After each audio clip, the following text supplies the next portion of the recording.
Still no dice? Not at all. And I've asked pretty much everyone in the court of Fontaine already. Lynette's ears drooped as soon as she heard that we'd have to be out and about for days on end.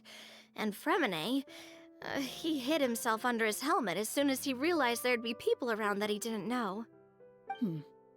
What about Chiori and Charlotte? I feel like both of them would be more than up to it. I've asked them already, but they're both pretty busy right now. I just gave the members of the Spina a few days off, too, so I don't want to bother them either. This is getting pretty difficult. Navia, Clorinde, what's up? Oh my. Well, if it isn't my dear partners. How are you all doing? Huh. Navia? Huh? Oh, you mean... Yep, this is our chance. Do you need our help with something? Oh, precisely. My dear partners, we've got a huge problem right now that only you can solve. Whoa, for real? Absolutely. We've already exhausted all our other options. Traveler, Paimon, would you join us and play Marechaussee Hunter Judgment Day? Marechaussee what now? It's a new game script by the Tabletop Troupe, a local roleplay adventure club. Ever heard of the Tabletop Troupe? They put out games that allow you to participate in a story and roleplay characters with your friends. Oh, I've loved their stuff ever since I was a kid. That sounds super interesting. Clorinde and I are both veteran members of the club. Recently, someone came up with a new script and was looking for people to help playtest it for them. And when they asked, of course I couldn't refuse. I mean, come on, a brand new script? Nobody has ever played it before. Generally speaking, scripts at that level of development have a lot of issues, but I think this one is pretty solid. The author obviously put a lot of work into the story, and the world building is also quite credible. Whoa. I know I was the one that handed you the script, but some of us haven't read it yet. No spoilers, please. Anyway, the script calls for a team of 4. Ah, yes. We're missing one final player right now. So, you're saying you'll help us out? I knew I could count on you, partner. Paimon and the Traveler are kind of a package deal. Is that okay? That's not a problem. I'll adjust the pace based on the actual number of players, and ensure that everyone has a good time. Well, Traveler, what do you think? Wanna play? Paimon will follow your lead. Well, that solves our problem. You have our thanks. Woohoo! I'll go grab the script manager from the club right away. The script manager? Didn't you just say that you gave Clorinde the script? The club introduced a completely new kind of gameplay for this script. In this iteration, the Game Master's version of the script is incomplete.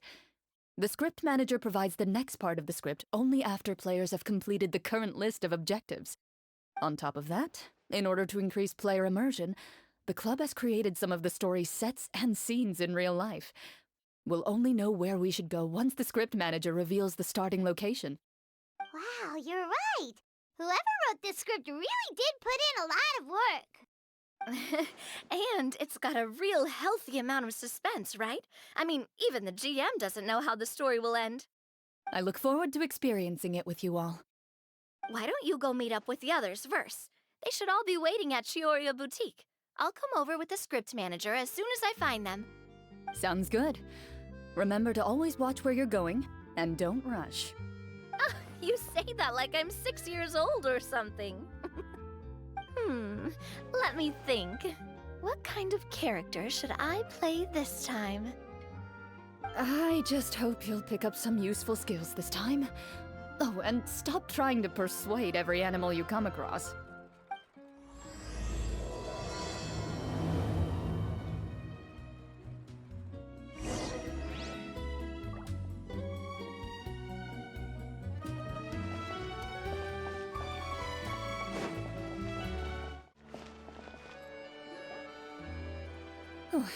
Sorry to keep you waiting.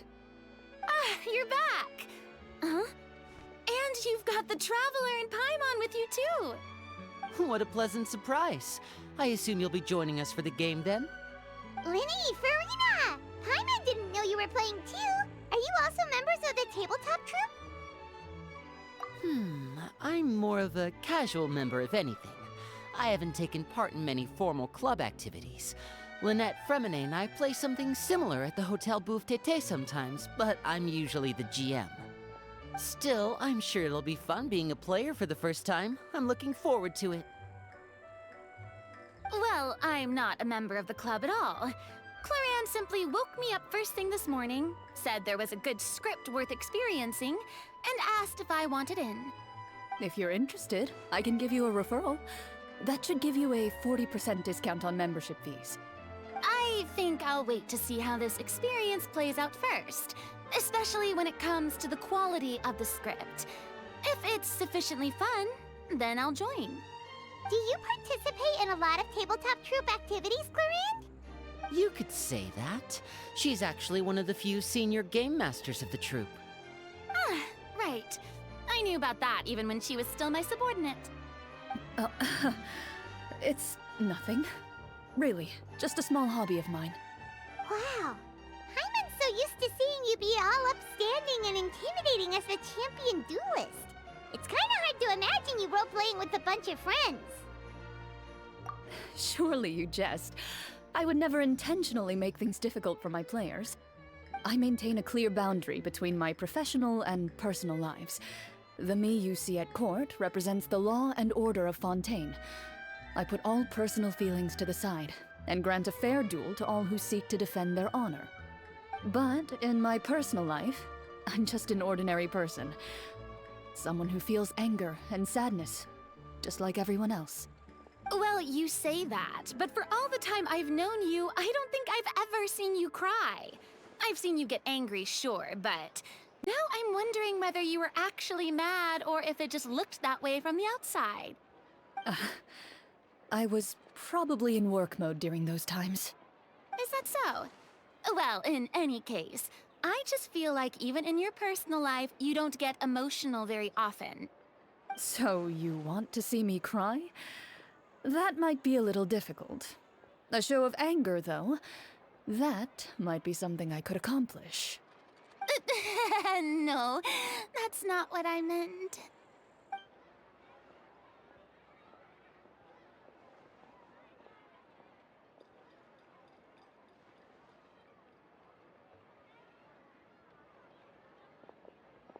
I'm back! Here, allow me to introduce you to the script manager, Mr. Florian. Pleasure to meet you all. Hello? Wait, are you a champion duelist too, Mr. Florian? Oh, no. This is just the costume provided by the club. I occasionally play a few of the roles in my scripts. That sounds like a lot of work. It's nothing. It's the least we can do to give the players a more immersive experience. Anyway, allow me to give you a brief introduction of the script. This script was adapted from the real history of the Marechaussee Hunters. You all will play the role of hunters from a bygone era and resolve a series of events unfolding in the capital. Paimon's not super familiar with the history of the Marechaussee Hunters. Is that a problem? Oh, no problem at all. I can give you a brief rundown. So, basically, Marechaussee Hunters were people who dedicated themselves to hunting monsters and protecting the city by using a special swordsmanship technique passed down over generations. Their story can be traced back to the ancient Lemurian dynasty, as well as the first hunter, Cassiodor. But I'll leave the finer details for you to seek out and discover later. And I'll provide additional commentary as the story progresses. In that case, brave hunters, are you ready to set out on an unknown adventure? Oh, just this one sentence and it's like we're in the story already! Aha, I see many a determined gaze before me. Very well, head over to this location and begin your heroic journey. So, as we follow the story, it leads us to specific scenes? Ooh, sounds pretty innovative. What does the message in the envelope say? It's the exact location of the scene, as well as the formal permission to use the venue. Huh, seems like they have everything prepared. Please check all your belongings, everyone, and make sure you haven't forgotten anything. Once you're ready, please follow me to the designated location. Sounds good. Hunter Squad, move out!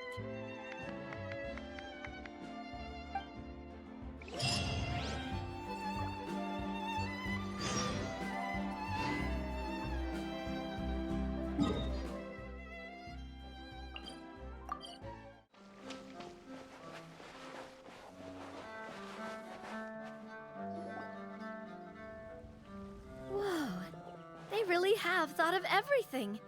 Even the phaetometer is here and ready to go for us. The phaetometer. What's that? It's a card that's used to determine action success or failure. We'll need to use it when we try to use certain skills. And what about all the dessert and tea? Is that for us as well? That's what the message said. Oh, really? That's so nice. It feels just like a tea party with friends. Those snacks have Paimon's name written all over them! I think you might be more of a snack hunter than a Marashose hunter, Paimon. Snack Hunter Paimon reported for duty! If there are delicious snacks to be found, Paimon will track down every last one! The desserts are great. But I'm still looking forward to the story more than anything. Very fair. Then, let us begin. First, please pick up the blank character cards in front of you, and write down your name and profession. You can find an abbreviated version of the rules printed on the back of your character card. If you have any questions, feel free to ask me. In this story, everyone is a Marashose hunter. To reflect this, the club has prepared a small badge for everyone. Ooh, nice! As hunters, you have proficiency in swordsmanship and fighting by default, so there's no need to allocate any additional skill points to those areas. Swordsmanship? So there's a fighting part to all of this? Paimon's not sure she can do all that on her own. Maybe Paimon can just stick with you? Why don't you share a character card then? The Traveler will be the Marashose hunter, and you can be her little floating assistant. Huh, kinda like in real life. So, for the name, do I fill it out with the name of my character? Yep, it can be any name you like. You can use your real name too if you want. I do that whenever I get too lazy to think of a new name. Oh, so it would be like experiencing a different life, but still as yourself. That's not a bad idea. In that case, I think I'll continue to use the name Linny then. Next up is the skill sheet. You have a limited amount of skill points that you can use to learn a number of skills. The more points you invest in a particular skill, the easier it will be to pass associated checks. I'll take persuasion and investigation. Those are must-haves when it comes to missions like these. Oh, those skills sound like they'd be useful for gathering intelligence! Good idea, Navia! Just as expected of a veteran player. So should we also take those skills then? Not necessarily. Since we're working together as a team, we could leave the negotiations to Navia and use our skill points to pick up other useful skills. For example, I think I'll take stealth and sleight of hand.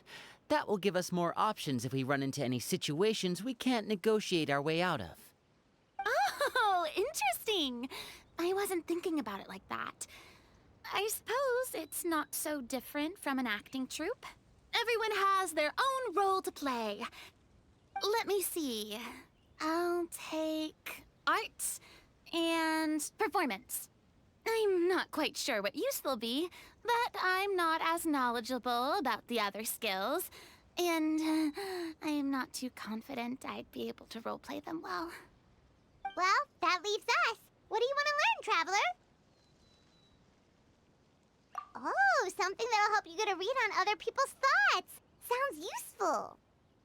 Ooh, so you want to help people when they're injured. That's nice of you. So what do you think? Are you sure you want to learn these 2 skills? Let's see. Oh, looks like you each have enough points to choose one final skill. You've all picked such classic skills. It's fine to go a little bit out of the box, you know. Why do I get the feeling she's getting ready to cause trouble? For example, this one here. Summon. Doesn't it sound super mysterious and cool? Oh, I saw that one just now as well. The description says, this skill can be used under certain circumstances to summon characters or creatures that fit the script's world-building rules. The script's world-building rules, huh? But how are we supposed to know what a Marashose hunter can summon? Oh, that's not for us to worry about, my friend. Just learn the skills that interest you, and the GM will take care of the rest. Alright, you've convinced Paimon. Let's learn summon then. Paimon can't wait to see what kind of thing shows up. Well, now that everyone's more or less finished creating their characters, we can begin. Since 2 of our players are doing this for the first time, though, let me ask. Would you like to play on easy mode or authentic mode? What's the difference between the 2? Well, in role-playing games, the story sometimes changes based on the decisions of the players and the results of the Fatometer. For example, if you fail a check, that means you cannot use the target skill in that scenario. A critical failure may even result in further negative consequences. If you choose to play in authentic mode, every time you elect to use a skill, you'll need to use the Fatometer to see whether you succeed or fail, and face any consequences that may follow. If you choose easy mode instead, every check will be successful by default, and you won't have to worry about luck playing a factor.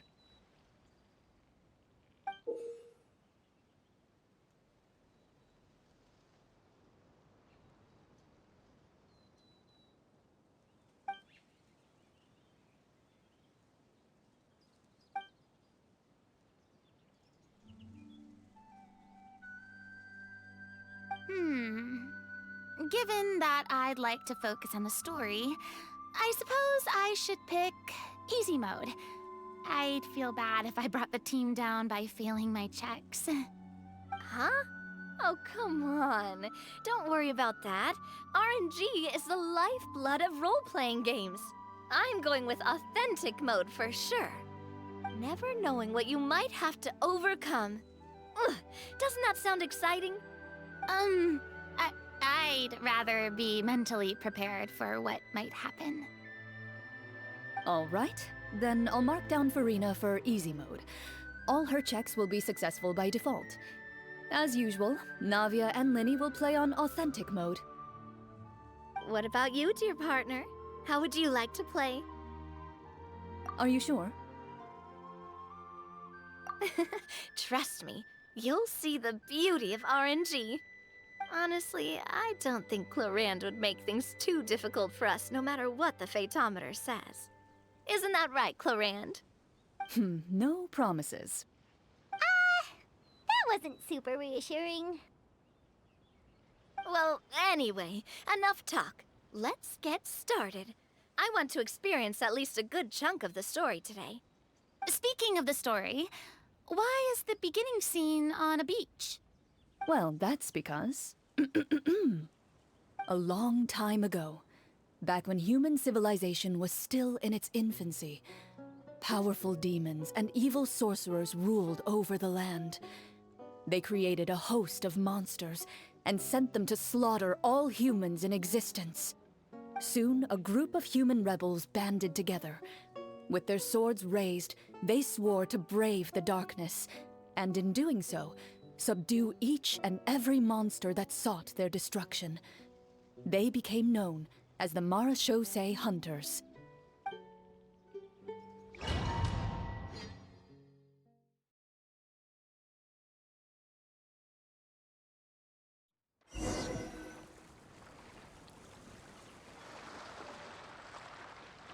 Sometime later, as a member of the Marashose Hunters, you receive a commission. Following the address provided on the message, you take a boat and arrive at this strange city. As you inhale, you can taste the slightly salty air of the docks as you begin to survey your surroundings. There aren't many people in the vicinity, but you do take note of a few others who, like you, seem to be sizing up this place.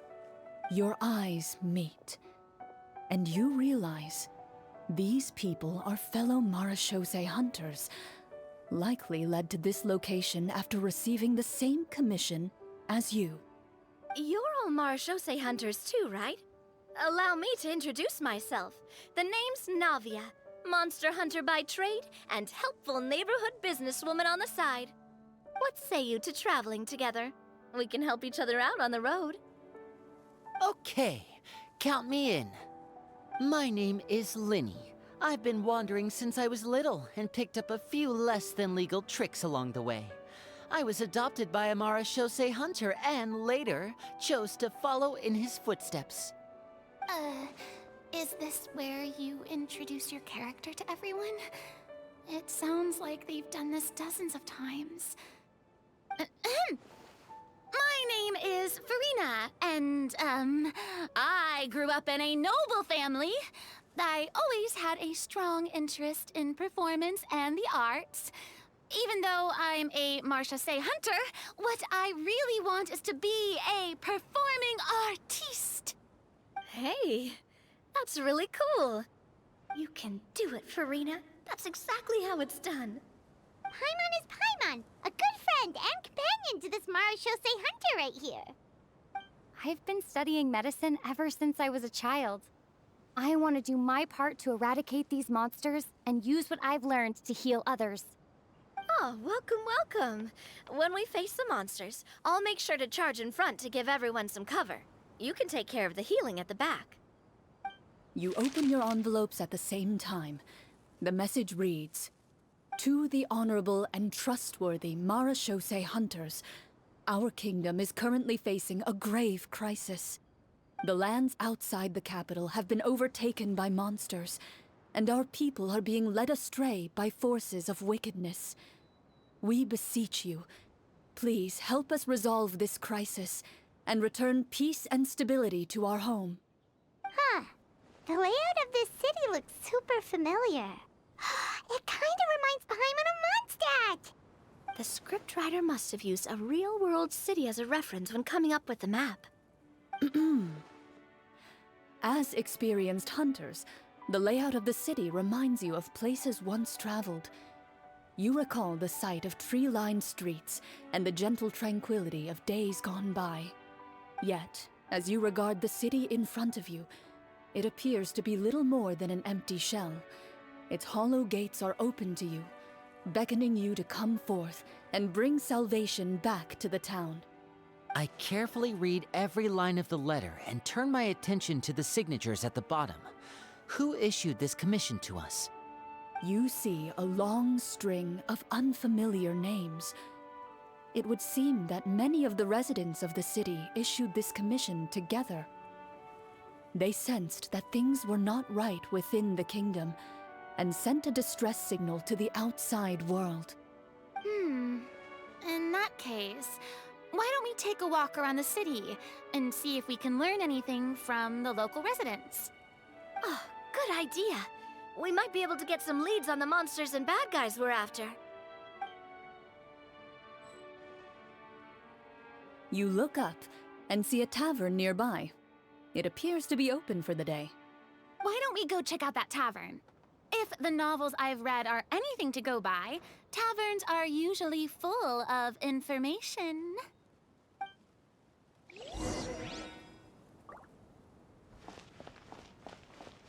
As you approach the tavern, you find a plainly dressed woman standing nearby. She appears to be rather troubled about something.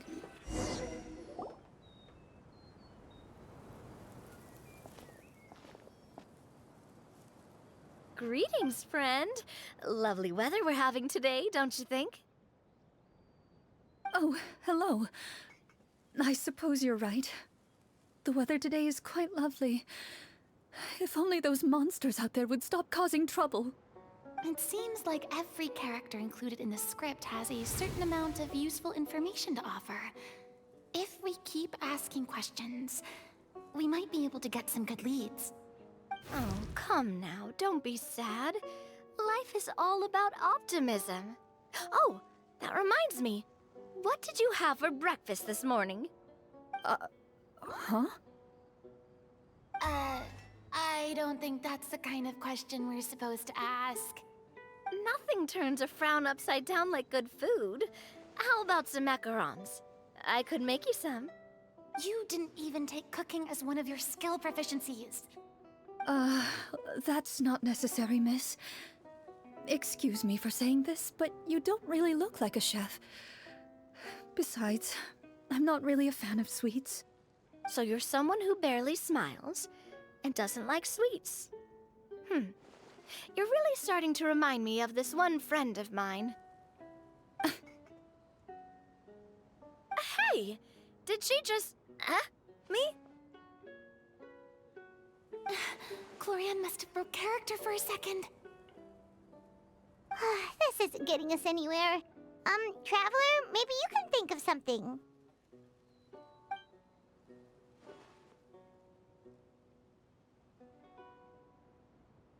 The results of insight checks aren't disclosed to the players, so I'll be the one consulting the fatometer.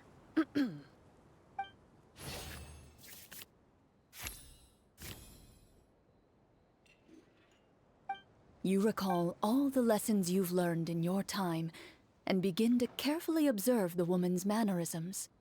You notice that when she's quiet, she has an empty look in her eyes, as if her thoughts have drifted to a place far, far away.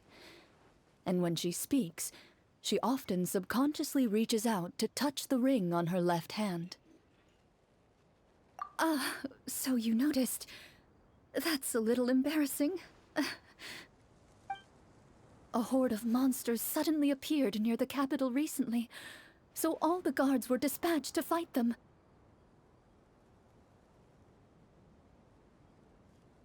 Do you remember when those monsters appeared? I'm not completely sure. All I know is that my husband was dispatched to fight them 3 days ago. Do you know where he was sent? It all happened so fast. When we said our goodbyes, he couldn't even tell me where they were sending him. You have our thanks, friend. We'll find and defeat those monsters as soon as possible. We sincerely hope your husband will be able to return to your side soon. Oh, thank you. Don't worry. We'll find him. Just try to remain optimistic and wait for good news. We don't always get to choose what happens to us. But we do get to choose the little things, like what we eat and how we respond to the things life throws our way. I hope that one day, you too will recognize the power of something as small and inconsequential as a delicious dessert. I'll do my best. You bid farewell to the woman, and continue your journey further into the city.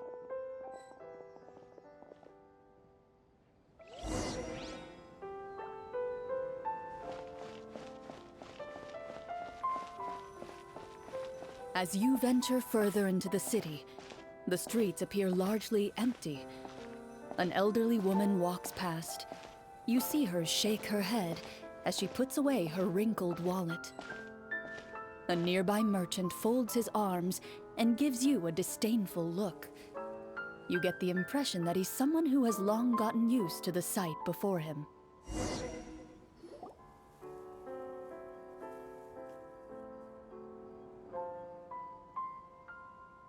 Although he doesn't seem very friendly, merchants are usually a good source of information, right?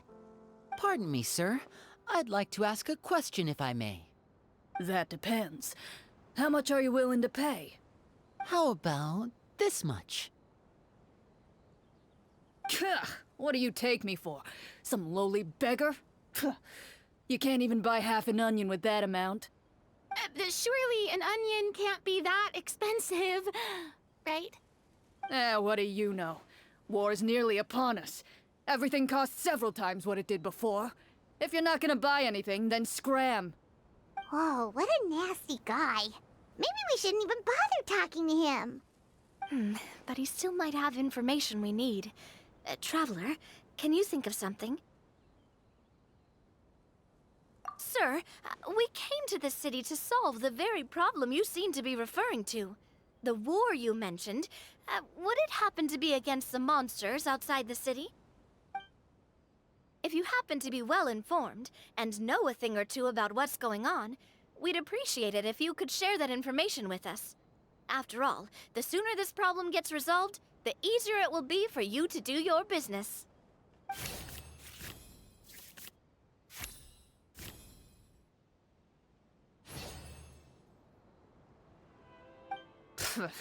Well, things are basically as you said, young lady.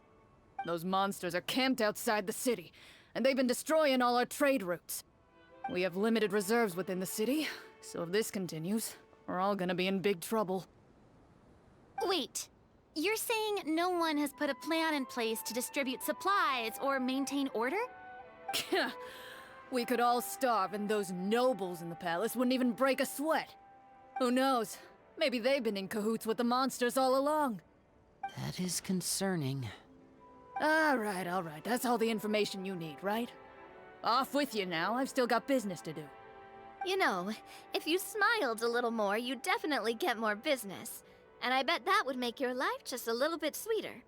I'm not saying it's guaranteed to work. It's just a tip.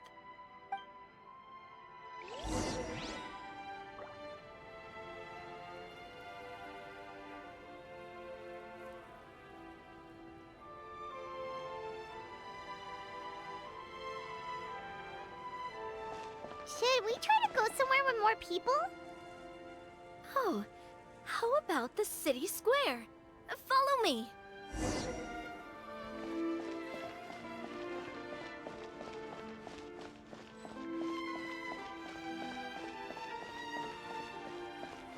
Before you lies the city's central square. You see a man with a slightly anxious look on his face, pacing back and forth, his head hanging low. He doesn't seem to notice your approach. Still immersed in his own thoughts, he shakes his head and lets out a long sigh. This guy seems promising enough. Maybe I can get some information out of him. Hello, sir. Is there anything I can do to help you? Wait, you're... I'm... Oh, dear goodness! You're a Marashose hunter! You recognize us? Ah, are you one of the people who wrote the commission letter? Yes! Oh, I didn't expect you to actually come! Oh, what great news! The city is saved! What happened here? Alas, we once lived comfortable, carefree lives. This city used to be free of monsters.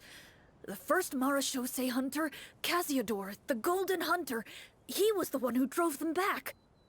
However, monsters have once again surrounded the city. Perhaps the seal that kept them at bay has lost its power. Or perhaps an evil sorcerer has been meddling in our affairs. All I know for sure is that their return has stripped the city of any chance at peace.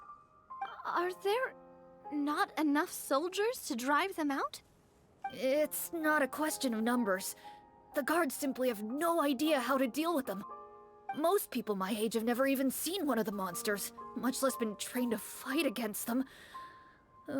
What's worse, many of us don't even know the history of the Marashose hunters anymore.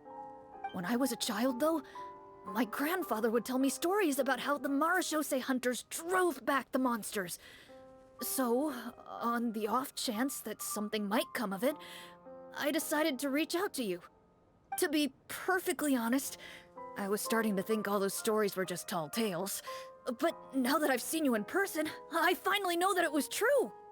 Well, you can rest easy, friend.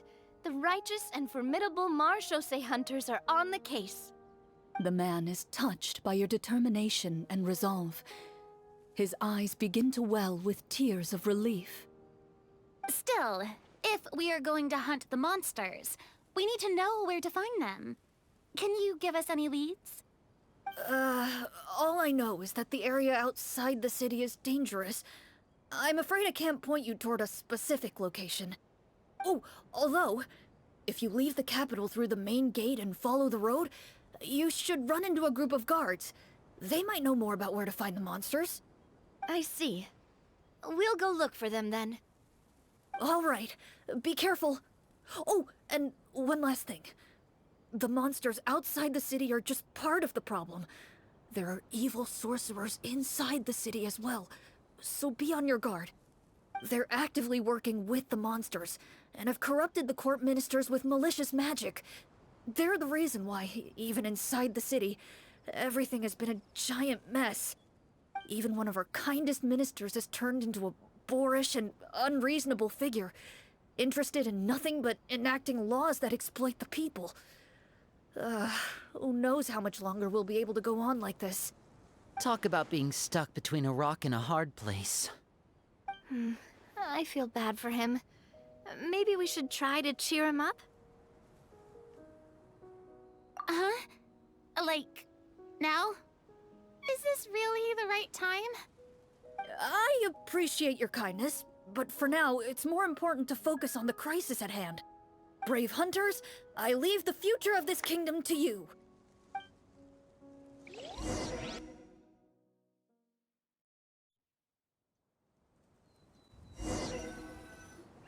If I understood correctly, there are currently 2 problems in the kingdom that need solving, right? Exactly. We need to defeat the monsters outside the city and take down the evil sorcerer stirring up trouble from within. But which problem should we tackle first? Well, this seems like a good moment for a break. Take some time and discuss what you want to do. Let me know when you've made your decision. I really didn't expect the people in the city to keep us at arm's length like that. I totally thought the hunters would be treated like heroes. Well, Clorinde said the script took cues from the real history of Fontaine, right? Maybe the real-life Marachose hunters were also treated like that. I wouldn't say it's a perfect representation of history, but there are definitely some similarities. Would you like to hear more about it? Sure. As long as it doesn't spoil anything in the script. You've brought up bits and pieces of the hunter's history before, but it was all in passing. Paimon wants to know too! The hunters were super powerful, right? Were they all from a special line of supernatural beings or something? Kinda like the yokai in Inazuma? No. All Marachose hunters were ordinary mortal fighters. The only thing that set them apart were the special sword techniques passed down over the centuries. Huh? So you mean anyone could become a Marachose hunter? In theory, yes. All you would need to do is survive the rigorous training and master the swordsmanship techniques required to fight the monsters. Still, most people dropped out at the early stages, and others called it quits the minute they saw a monster in person. To become a hunter, you must be strong in both body and mind. What kind of monsters did the hunters fight exactly? Oh, and the evil sorcerer the script mentions. Did they exist in real life too? The land of Fontaine once played host to an ancient dynasty known as Rapperia. After that dynasty fell, monsters began to appear, intent on obstructing humans from establishing a new social order. One of the ancient sorcerers of Rapperia used his power to assemble a formidable army of golems. He sought to use that force to establish himself as king. Now wait a second. Don't tell me that guy was the inspiration for the evil sorcerer in the script. We still haven't found any in-game information on him yet. So, why don't you talk about someone else for now? Well, I wasn't planning on going into anything you might be able to find out in the game. But if you want me to talk about something else, then... how about Casiodor, the Golden Hunter? Or Egeria, the ex-Hydro Archon? Wait, but those people are all from a super long time ago. Where did you learn all this, Clorinde? From my master. Huh. By master, you mean Miss Petronia? someone you know? Absolutely. Miss Petronia and my father were good friends. Back in the day, she would often bring Clorinde over to play, but then... Let's not get off topic. Anyway, back to what I was saying. Responding to Egeria's call, a number of warriors followed Cassiodor into battle against the monsters.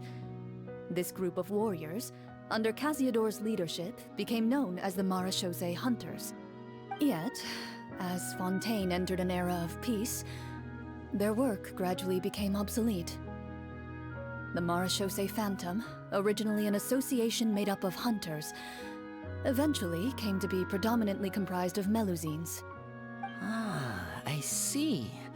That explains why most of the people in the script have forgotten the hunters or think of them as nothing more than a legend. Is that really a bad thing, though? It can get tough always being the one shouldering everyone's expectations. Depends on who you ask, I suppose. If the name of the organization no longer commands respect, investigative work is bound to suffer. Speaking of investigations, which problem should we tackle first? Monsters or evil sorcerer? I vote monsters. That's the main duty of the hunters, right? We can come back to the sorcerer later. Well said, Miss Farina. Plus, if the sorcerers really are the masterminds behind this whole thing, defeating the monsters could give us some clues on their intentions as well. What about you, partner? What do you think?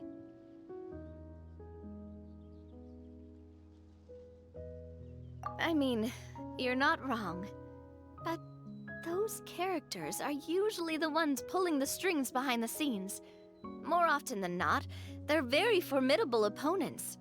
Going after them now might be jumping the gun a little bit. We don't want a total party kill on the first day, right? With Clorinde as the GM, I wouldn't rule out the possibility. Then it's settled.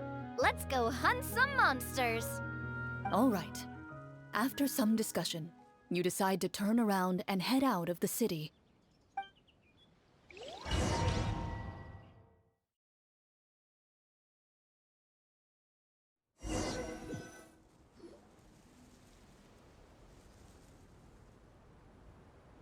Let's take a look around, like that guy said. You there! Outsiders, halt! Who's there? An armored man approaches you. He has a tall, muscular build and a determined expression in his eyes. Just one look, and you can tell he's fought in his fair share of battles. Although he's trying his best to conceal his current state, his uneven gait and the sweat dripping down his forehead make it obvious that he's been wounded and is in serious pain. I'm the captain of the guard. I saw you sneaking around the city earlier, so I'll only ask this once. State your purpose, or it's off to the dungeons for the lot of you. Wow, it's been a while since someone's been this suspicious of us. I said talk, not whisper between yourselves. Have you ever heard of the Marechaussee Hunters? Marechaussee Hunters? Ha! That fairy tale, you mean? What, you expect me to believe you're one of them?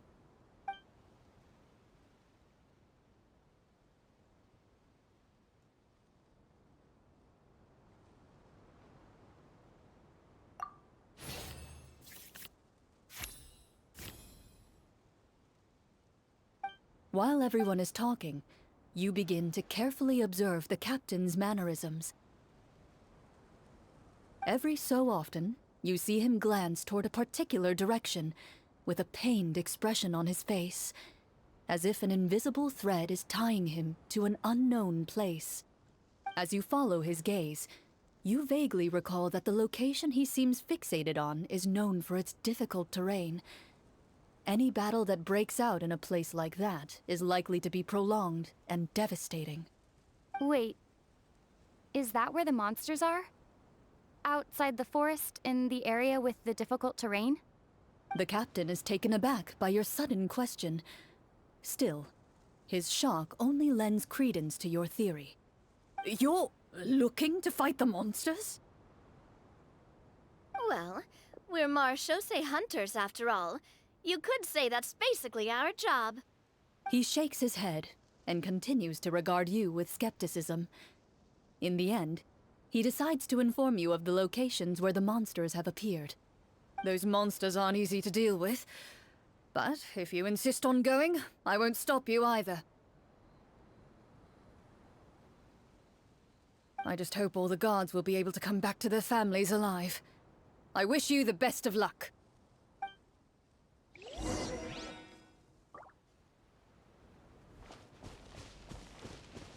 Based on what the captain said, the monster should be right up ahead. Let's go. Hopefully we're not too late.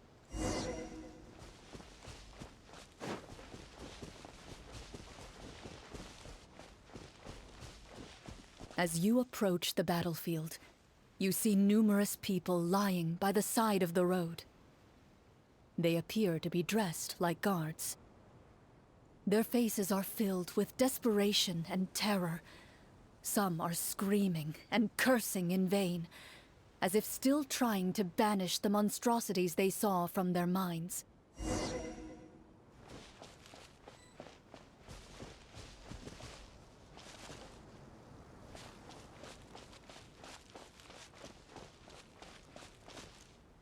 A few of the wounded look up at you in shock and disbelief.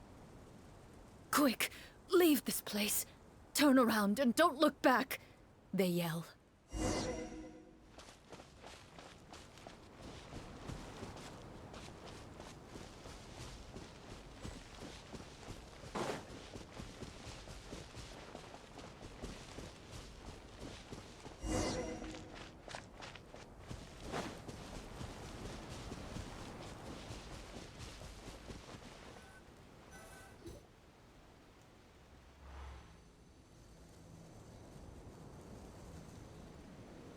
This is the place he mentioned, right?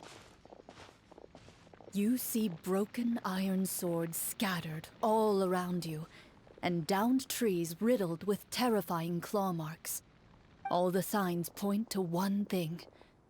A truly devastating battle just took place here. Be on your guard, everyone. The monsters might still be around. Before you can finish your sentence, you hear rustling sounds from the surrounding bushes. The monsters have emerged. They close in on you without fear. You get the impression that, in their bloodthirsty eyes, you're just another meal for them to devour. A little help here!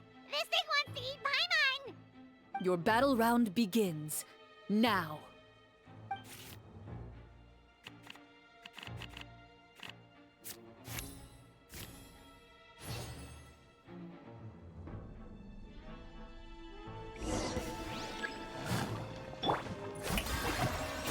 Time to shine! Fire! Well, drop! Shake! The next battle round begins now. Coming at ya! Hiya! Cha! The monsters let out a terrifying roar of anger and resentment before dissipating into thin air. Oh, thank goodness it's over. We're lucky the marechaussee hunter class came with all those preset skill points. Otherwise, we would have been in some real trouble. I never knew the photometer even determines the amount of damage you inflict. If you get unlucky, isn't it just game over right then and there? That's part of the fun. The uncertainty of fate is what gives these games their appeal. Just as you begin to celebrate your victory, a suspicious lump on the ground catches your attention. A suspicious lump. Wait, could it be the thing that appears after every battle? I walk up to it, crouch down, and begin to carefully examine it. I've still got my right glove on, so it should be fine for me to touch it, right? As you investigate the mound, you discover that the exposed portion appears to be made of wood. It was previously obscured by the large form of the monsters. With the monsters gone, the small protrusion now awaits your discovery, poking out of the ground like a shy flower bud. Whoa, it's a treasure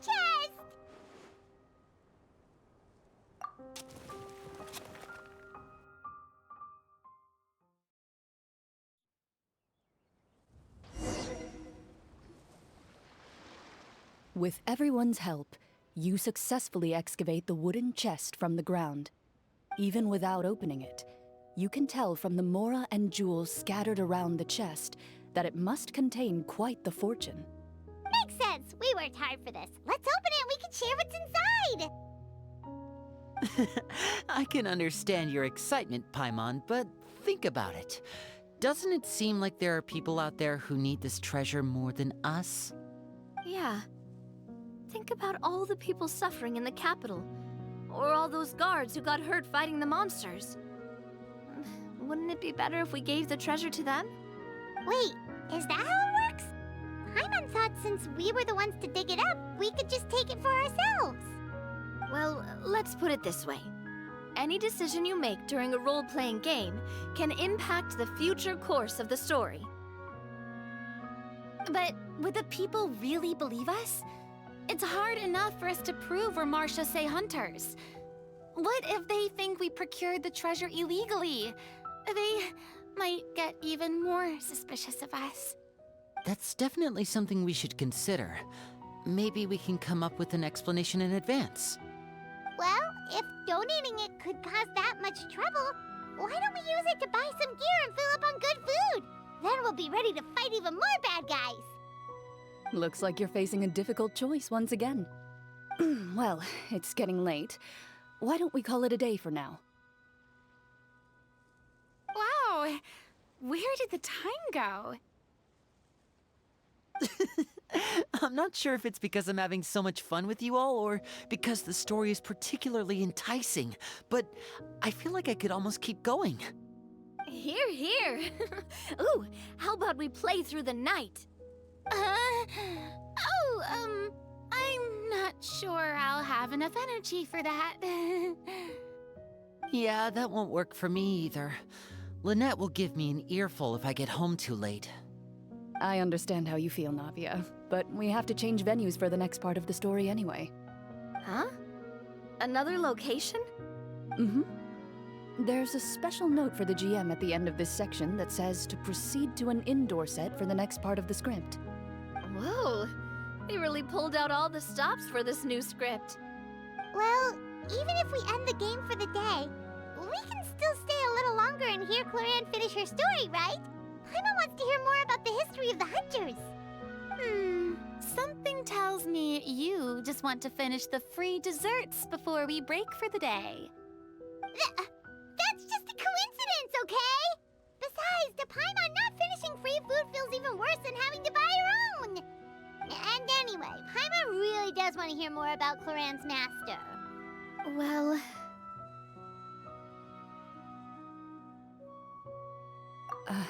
It's nothing. I appreciate the concern, but it's all in the past.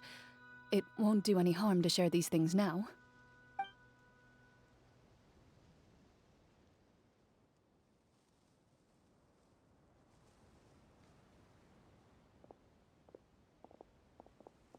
My earliest memories are of living with Master. According to her, she saved me from certain people of ill repute. My birth parents had left me behind some time before that. What a heavy beginning for a life story. Master was a fascinating individual, if inexperienced in the ways of raising children. My first ever toy was a short sword. Although I suppose it wasn't so much a toy as something Master removed from her waist and handed to a noisy child in need of distraction. Oh wait, so she handed an actual sword to a child? Isn't that dangerous? Did you hurt yourself? Of course I did. I cut my palm and bled quite a lot. But Master was not concerned. She just stood there and casually lectured me about it. See, that's what you get for not holding the sword properly, she told me.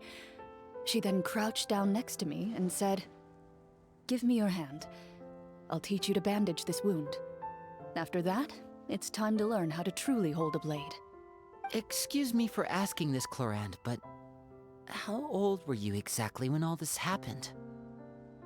Probably around, 3, give or take. 3?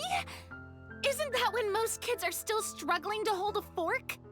As I said, Master was, rather inexperienced in the ways of raising children. She believed trial and error was the best way to teach a child what they're capable of.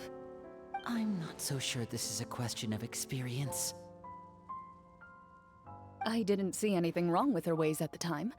And anyway, children don't get to choose how they're raised. Oh, she did bring me back a pet from Liyue once.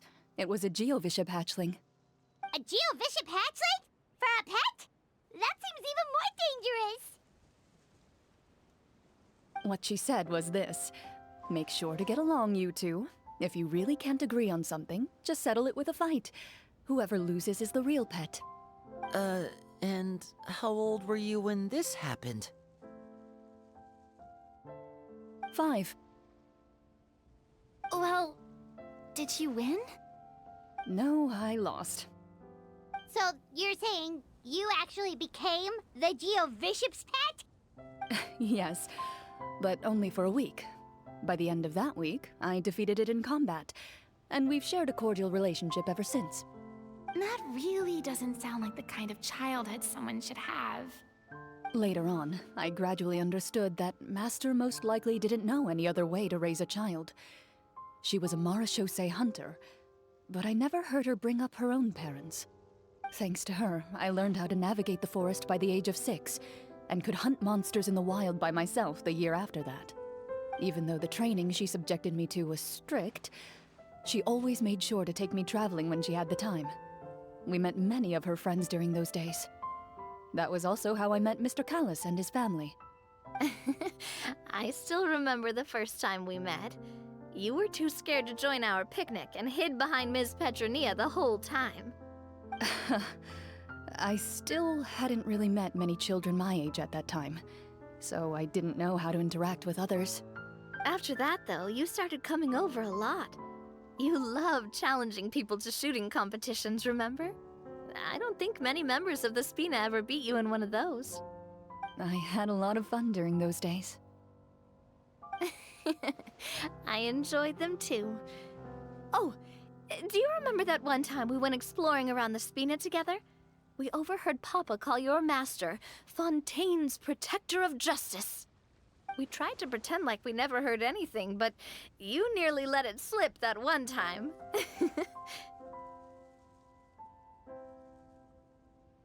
Protector of Justice? Oh, wait, you mean that vigilante hero from 20 years ago? The one who is always active at night? Yep, that would be her. She often would put on a black cloak and go out at night. I never knew where she went or what she was doing. Until, like Navia said, we overheard the truth from Mr. Callis that night. 20 years ago, huh? I still remember the guards leaving all kinds of witness reports about her on Nervalette's desk. My apologies. Oh, there's no need to apologize. You had nothing to do with it. And anyway, everything she did was for a good cause. Although, calling herself the Protector of Order was a bit much. Especially when she deliberately operated outside the law. Huh? When did the Protector of Justice become the Protector of Order? Oh, she had a bunch of code names. I heard she would just come up with a name on the spot whenever she was asked. Later on, she probably got sick of answering those questions and decided to stick to just 2. The Protector of Justice and the Protector of Order. That sounds like her, all right. I bet she forgot which of the 2 she'd use by the time she got back each night. Well, she certainly sounds like a fascinating individual. With her strong sense of justice, it's no surprise her student followed in her footsteps. It's true. I always wanted to become like her. Someone powerful, independent, and with a strong sense of conviction. But...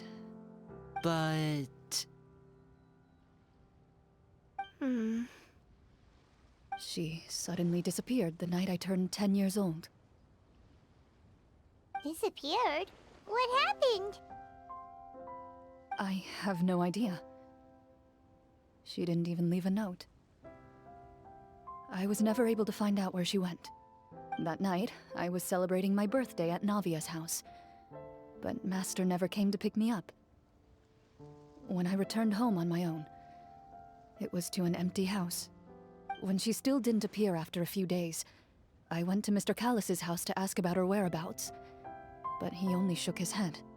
Papa probably didn't know either. I know he sent a few people to investigate the matter in secret, but they never found any credible leads. Don't worry, I understand. To be perfectly honest, given Master's personality and way of doing things, it all made a lot of sense. If I had to guess, I'd say she probably used it as an opportunity to force me to become independent. Just like how, when a litter of kittens reaches a certain age, the mother willingly leaves them behind. Were you upset, Clorinde?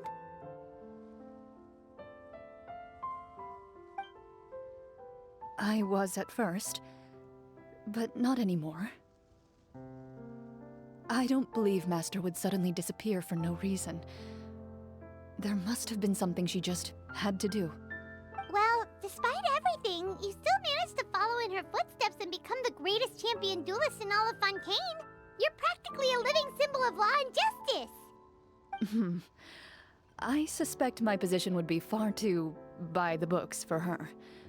Master always did whatever she pleased. But you're right. I suppose I do take after her in some ways.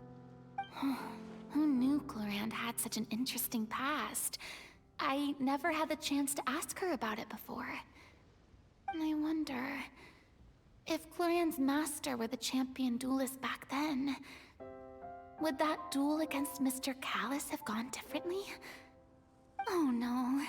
Judging by the atmosphere, Clorinde and Navia are probably thinking something similar.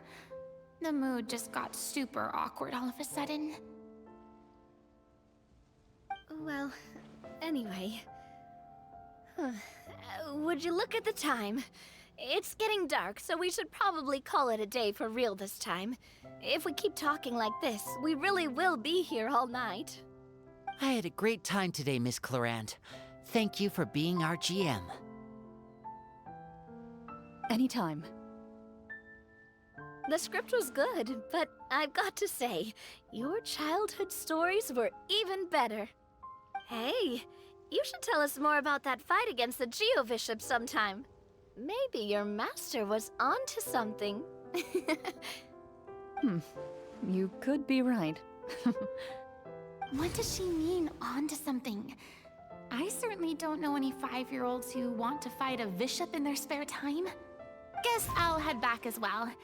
I need to save my energy if I want to continue enjoying the story tomorrow. You're that excited to hear about my fight with the bishop? I was talking about the script.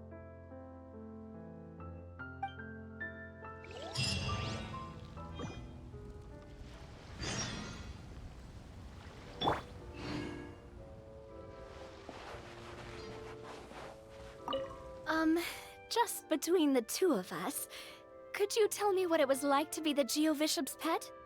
It was nothing special, really. Geo-Bishops don't understand the concept of a pet. So basically, it just headbutted me whenever I entered its territory. And that hurt?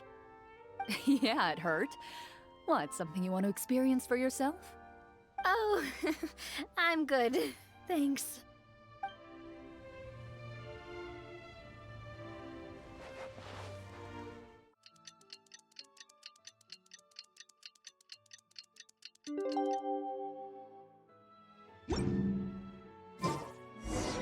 Let's go meet up with the group! Paimon's really looking forward to today's story.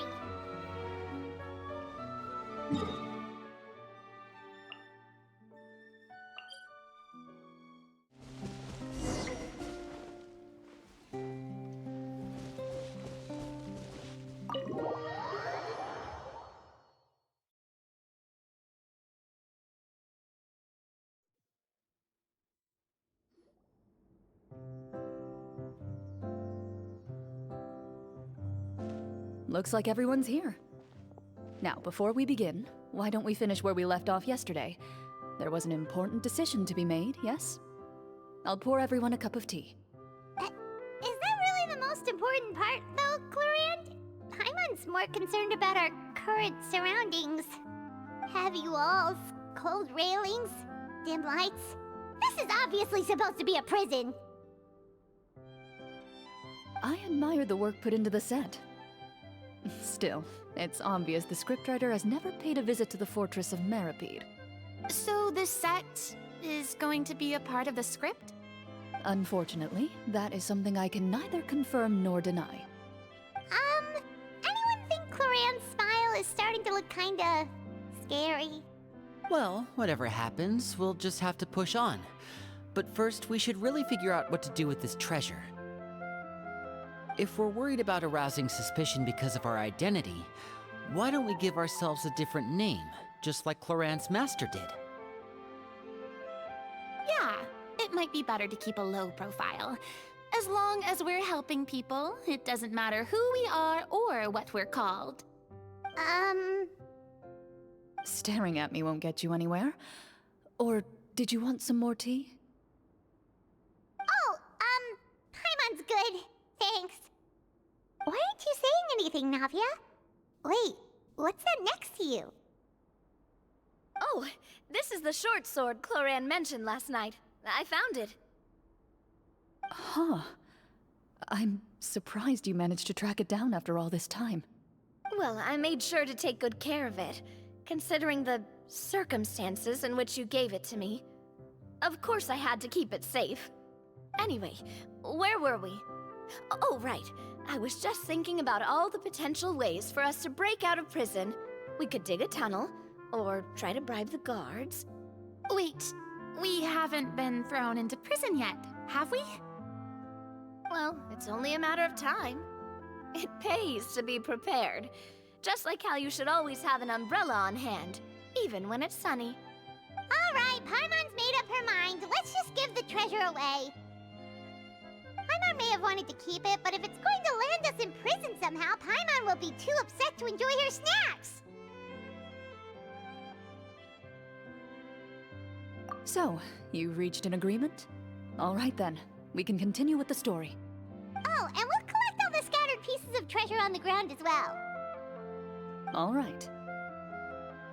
You collect the treasure and make your way back to the capital with your bag of loot in hand.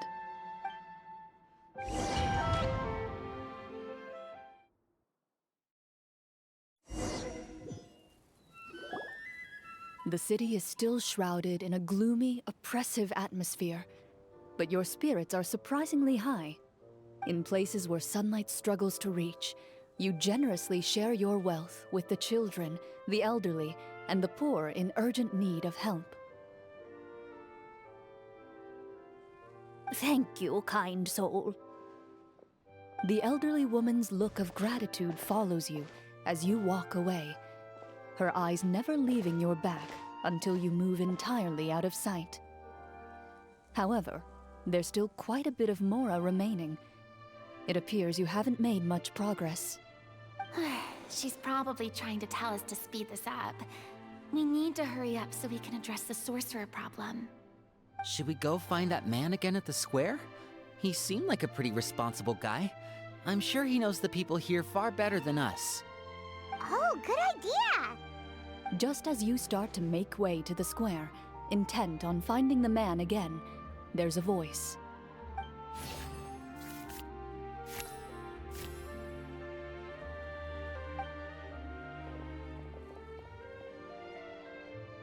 Please wait, distinguished guests.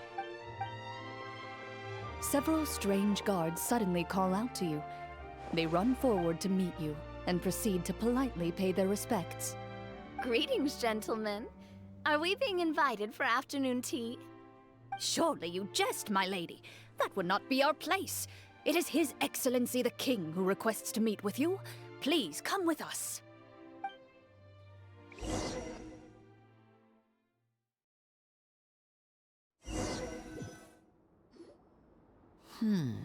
Do you think this could be a trap? Well, we have to investigate the court at some point, right? Meeting the king himself would be a fantastic opportunity to do that. I say we go for it. If something happens, we'll just turn the whole place upside down. That sounds a little intense. After a quick discussion, you nod to the guards and agree to follow. They lead you all the way to the audience hall of the palace. Gilded tables line both sides of the hall. The space itself is adorned with all manner of expensive antiques, glass shelves, and silver candlesticks. The items appear quite ordinary in size and dimension, yet their presence somehow makes the emptiness of the hall feel even more surreal and ominous. Wow, it's so luxurious! The elderly king, clad in a magnificent robe, sits upon the deep crimson throne before you. He wears above his head a majestic crown, with a gemstone the size of a bird's egg set right at the very front. As you observe it, you see a complex pattern of light reflect off its surface. They're here, Your Majesty. A man dressed in dark clothes, likely a minister, shields his mouth with his hands and bends down to whisper a few words to the king. After a moment, he lowers his hands and stands back up. His gaze shifts to fixate on your group, but he does not move from his place at the king's side. The king does not appear entirely aware of his surroundings. The man by his side, though. We should keep a close eye on him. The king remains still and says nothing. The minister is the one who speaks. Esteemed guests, allow me to thank you for coming to our faraway kingdom. Unfortunately, His Majesty the King finds himself quite exhausted from work. So please allow me, his Prime Minister, to welcome you in his stead. I've heard tell that your group, the Marechaussee Hunters, used your exceptional ability with the sword to repel the monsters near the capital. Such a great deed deserves to be rewarded. However, seeing that I was not fortunate enough to observe such a feat with my own eyes, you'll forgive me for seeking to verify the truth by speaking to you myself. Well, we've got nothing to hide. You brought us here to talk, right? So we'll just explain what happened.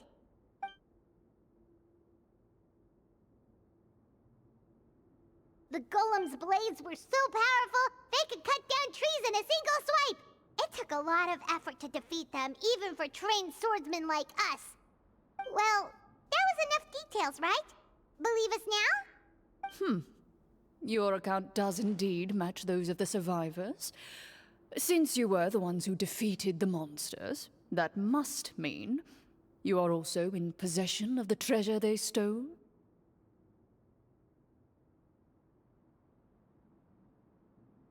Well, we did take the treasure, but... How did he know about the treasure? Then I must ask that you return it at once. It belongs to the kingdom.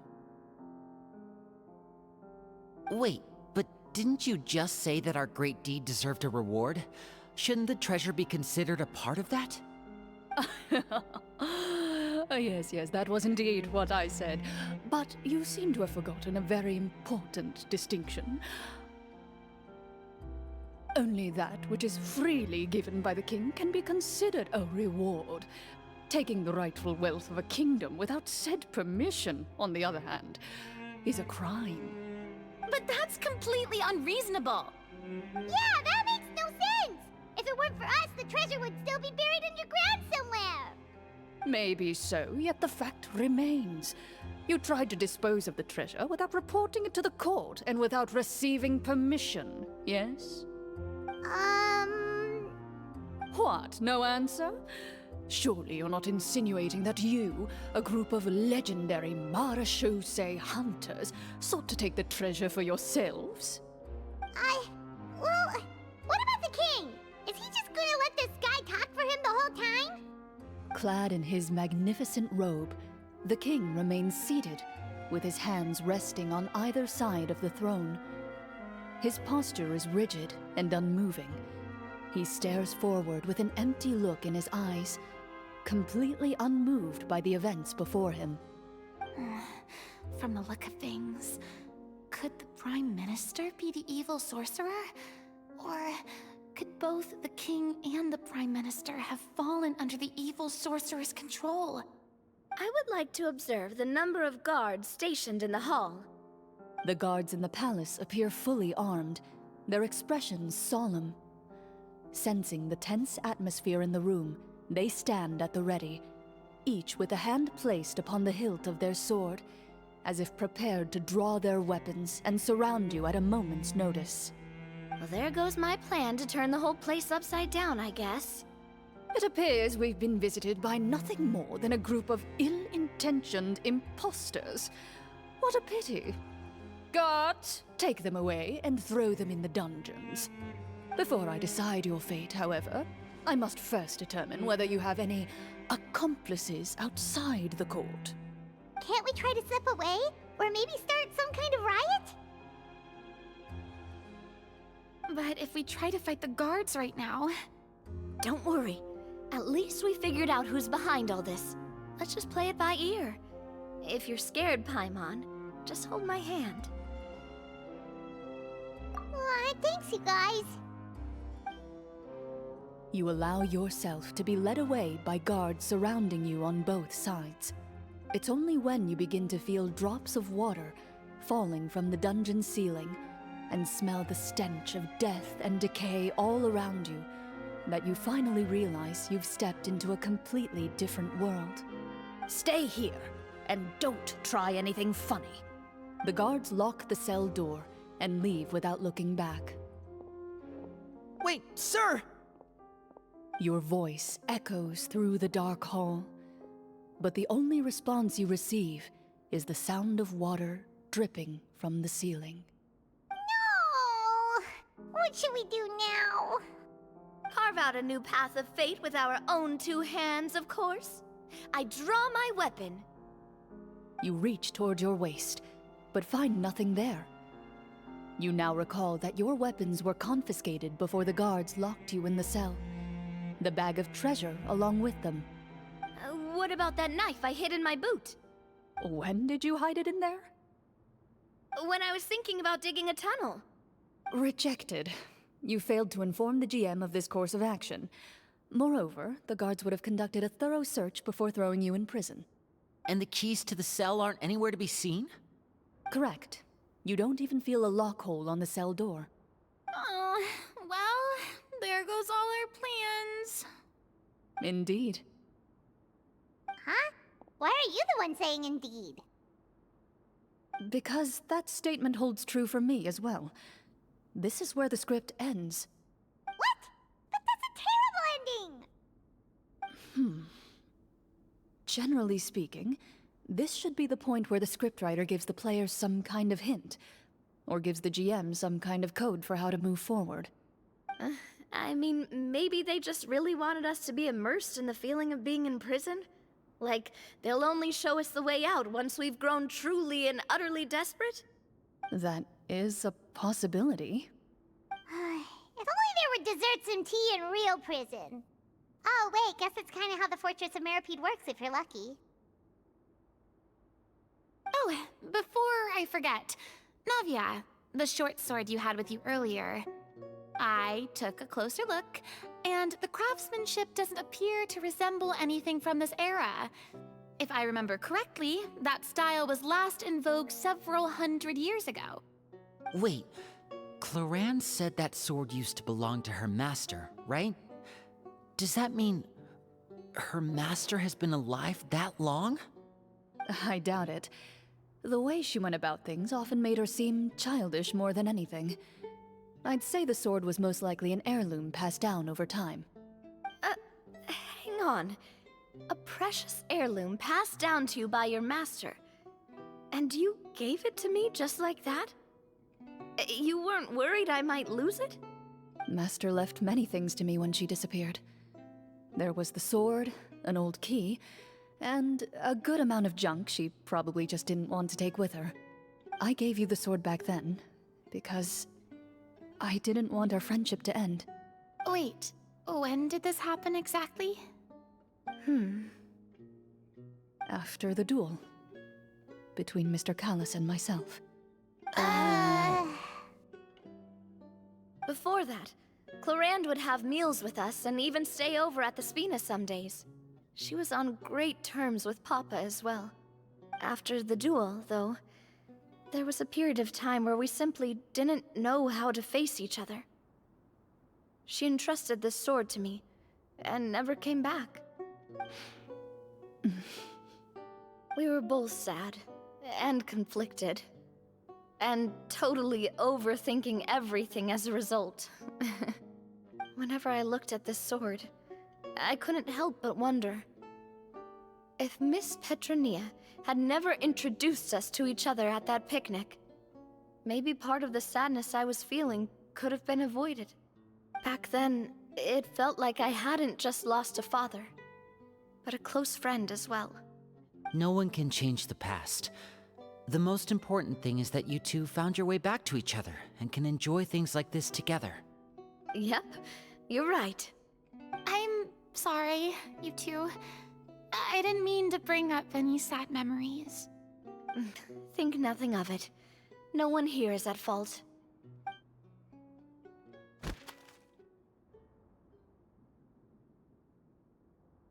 Huh?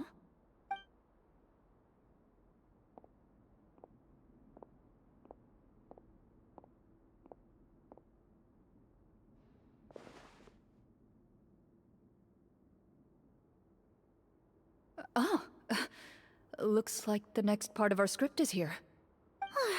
Perfect timing. The situation was really starting to get desperate. And not just because of the prison thing. From Clorinde's face, Paimon really can't tell if it's good news or bad news.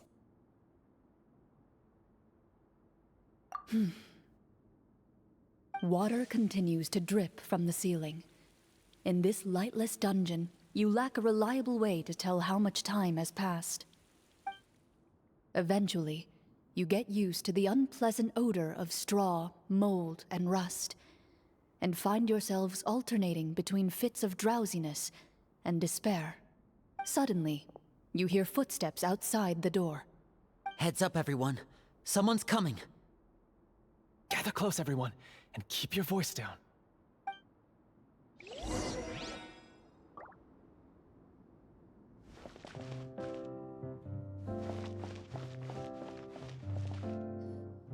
Who are you?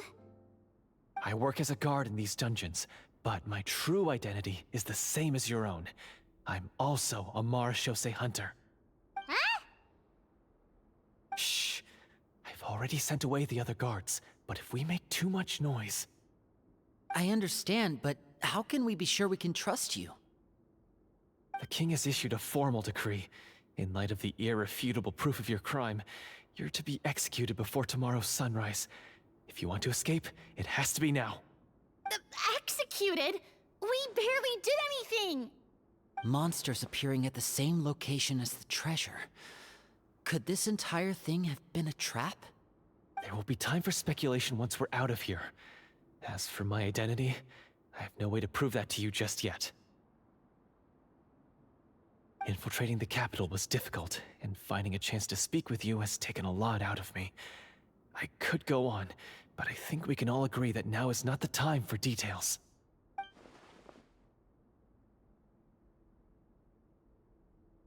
Have you seen our weapons anywhere, sir? Don't worry, I brought them with me. They're just behind the door. Still, these weapons alone won't be enough to defeat the true enemy behind the scenes. His faction is too powerful. The guards are all under his control, and he's even stationed a number of golems in various rooms throughout the palace.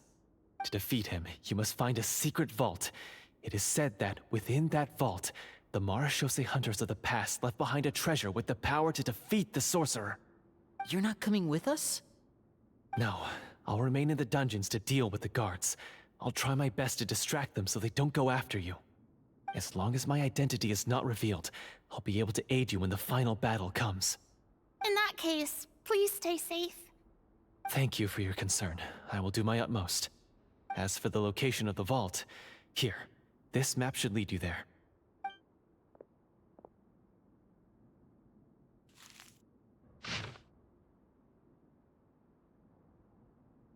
Got it. All right, once I open the door, remember to stick close and refrain from making any noise. I'll lead you out of here as quickly as possible. You now have the chance to restore the honor and legacy of the Mara Shosei Hunters. So please, get out there and reclaim what's ours. And be sure to exercise caution. With the help of the guard, you successfully escape the dungeons. Your sense of despair and anxiety both seem to fade as you continue your quest.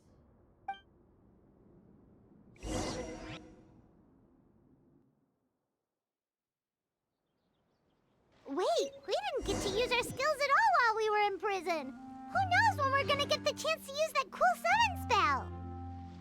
That is a pity, but we can only continue to move forward.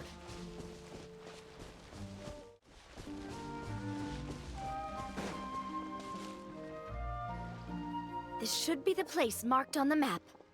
This bit of rock certainly looks suspicious. Well, I'd say an investigation's in order then. Plus, if all else fails, we can just blow it up. Wow, you really meant that! Before you lies a serene stretch of open water, its surface shimmering a brilliant shade of sapphire blue. Well, guess this means it's time for a swim!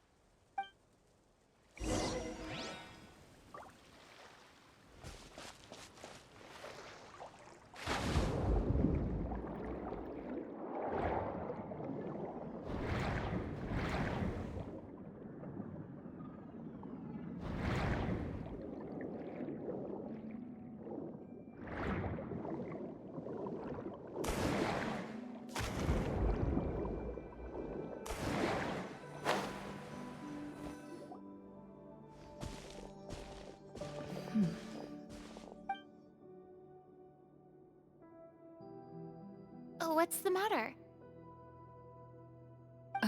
It's nothing. As you step into the cave, you find yourself in an eerily quiet space. Before you lies a narrow passageway that appears to trail off endlessly into the distance.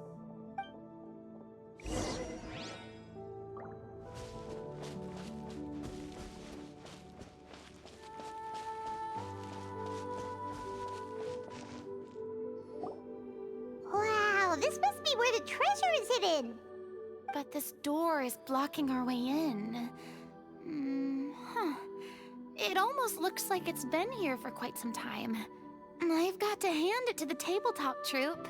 They really went all out with the props. Huh. What have we got down here? A kind of mechanism connected to the door? Ah, it looks like we might have to arrange it into a certain pattern. A pattern on a stone door. That's something Master mentioned before. Is something wrong, Clorinde? After a long, difficult journey, you finally arrive at the location indicated by your map. It appears to be an ancient site of some sort, where treasure likely awaits. Your surroundings are exceedingly quiet and serene, as if the secret that slumbers here has never once been disturbed. If you listen closely, you can almost convince yourself you can hear the sound of its calm, gentle breathing. That description makes Paimon feel kinda bad for disturbing this place. We're doing this for the sake of the people, to free them from the evil sorcerer. I say it's time for this treasure to once again see the light of day. Linny's right. We need to keep going. The future of the kingdom depends on it. The next part of the story requires us to solve the puzzle, right? Let's start exploring the area. Yes, that should be fine. Something feels off about all this. Guess I'll just have to improvise.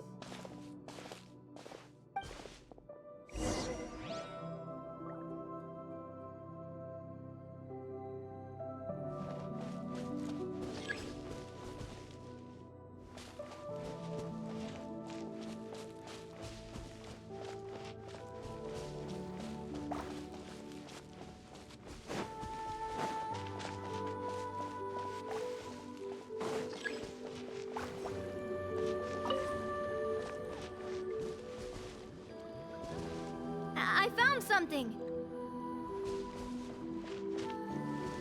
Found something here, too.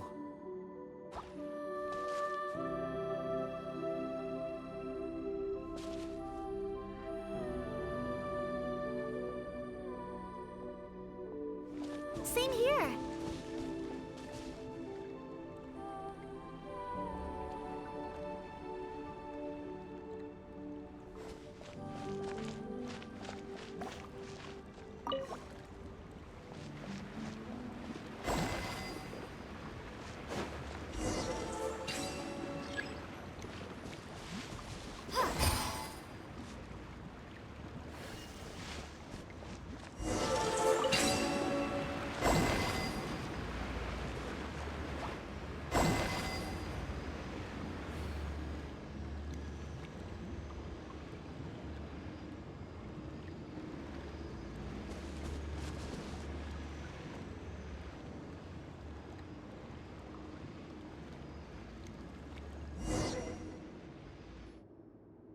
It worked! Something just appeared. Some kind of new mechanism, maybe? By solving the puzzles, you prove yourselves worthy of inheriting the secrets of the past. At the end of each puzzle, you're rewarded with With? a key. Oh, it must be the key to the big door. Huh? This is one of the Marechaussee Hunter keys that are passed down from generation to generation. It looks just like the one Master passed down to me. It is said that 4 keys in total are required to form the final, complete key. And it seems like we just collected 3 of them. That must mean... Huh? What's wrong? You hear a few strange noises. Suddenly, all the torches in the ruin go out at once. Huh? What's going on? Did we fall into another trap? For the sake of immersion, please close your eyes, everyone. Without the torches, the space is now completely dark, and you cannot see anything.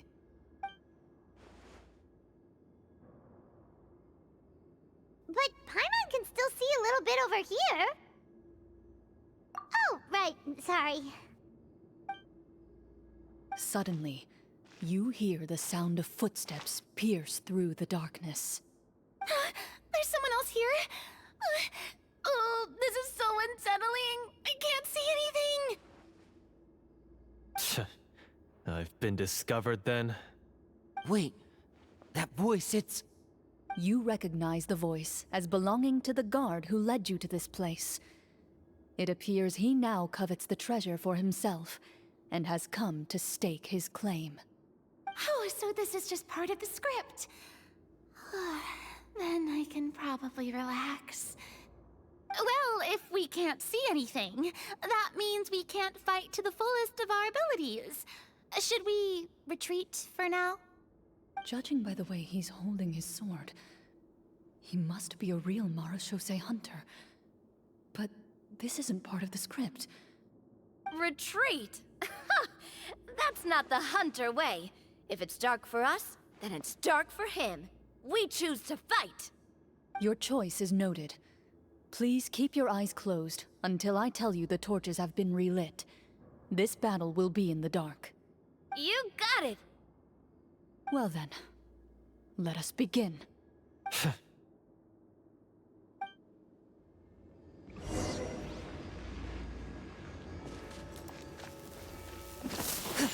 Where evil lurks, shoot on sight. I'd like to try to hit him with my sword. Your strike is successful. Is he still standing? Goodness, he sure has a lot. Is it over? Can we open our eyes now? The enemy is strong and relentless, but the battle is nearing its end. The torches have not been relit. What about now? Final strike. Ha!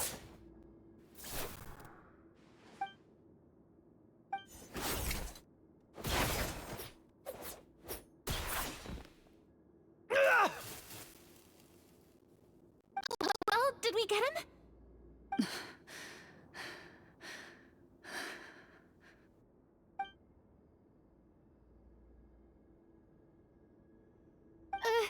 Clorinde? Warm fire flickers across the walls once more. Your vision is now clear. In an impressive display of courage, the four of you successfully defeat the uninvited guest. That look in his eyes. It's like he became an entirely different person as soon as I defeated him. Huh? Mr. Florian? Oh, wait. We're supposed to be role-playing. I should stay in character. Speak your name, guard. Why did you lead us here just to betray us? Is this treasure really more important to you than bringing peace to the kingdom? What kingdom? What peace? Those were nothing but lies! I, Florian, am a true Marechaussee hunter, descended from hunters of ages past. So he's also using his real name. Or, wait, was that the name of his character from the very beginning? Then I'm even more confused. If you truly are a Marechaussee hunter, shouldn't you want to help us just like you said before? Shouldn't we fight together for the sake of the people? What do you know? In this day and age, there's no glory to be had as a Marechaussee hunter. What's that supposed to mean? My skills were passed down to me by my father. We lived a life of obscurity in the remote wilderness. Still, he devoted everything he had to being a Marechaussee hunter. And what did he get in return? A life of poverty and pain. In a world that forgot all about him. When he died, not a single person came to mourn his passing. The Marechaussee hunters were the ones who saved this city. We're heroes. We deserved more recognition and respect than this. Is he talking about how no one in the capital seems to remember the hunters and their legacy? I didn't expect the script to contain this level of social criticism. So that's why you want to take the treasure for yourself? You feel like you're owed fame and wealth? If you already knew where the treasure was located, why didn't you just come down here and take it? Because I still needed the final key. Only a true Marechaussee hunter is capable of passing through this final door. As someone who sought to hurt others for his own gain, Florian lost that right long ago. Okay, but what is this treasure anyway? We've got all the keys, right? So can we just go in and take a look? You're sure you want to go in? We've been talking about it for so long, of course we want to see what's inside! And we've already defeated Florian, right? So he won't try to take it from us anymore. Pesky brats. Watch yourself. Then let's open the door together. All right. Your choice of action is confirmed.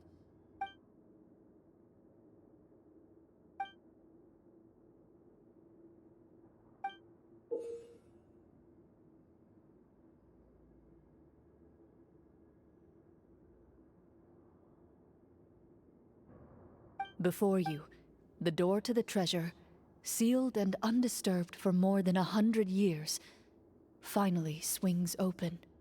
You hear the shrill wail of the door hinge as it rotates for the first time after years of disuse, almost like a sleeping giant letting out an extended yawn. You get the impression that the secrets buried behind this door might be just as heavy as the sound you just heard. It's open! Come on, let's go in! Paimon wants to see what's inside! Ooh, me too!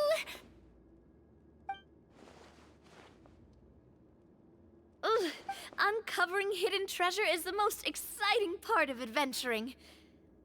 What do we have here? Uh-huh. A stone tablet? And some shabby weapons? You call this a treasure vault? Looks more like an abandoned warehouse! Maybe the troop ran out of budget at the end? They provided a super immersive experience at the beginning only to drop the ball at the most important part? They could have at least filled this place with cardboard mora or something! Wait, I get it now. Paimon, this is the real Marechaussee hunter treasure. Huh?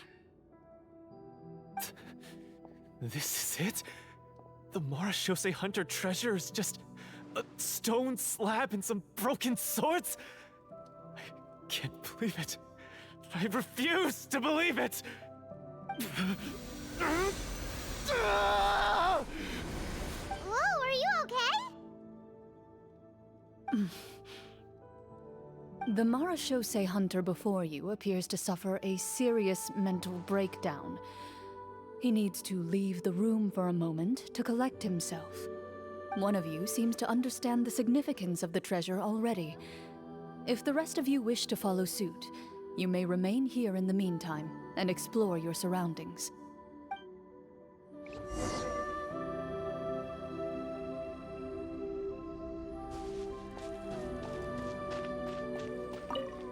What is the treasure supposed to be?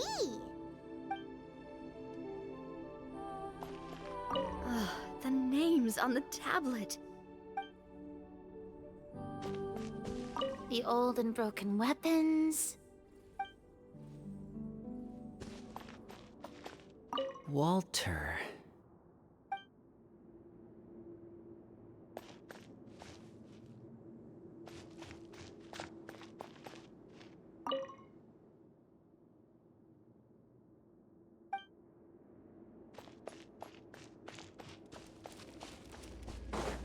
Loaded.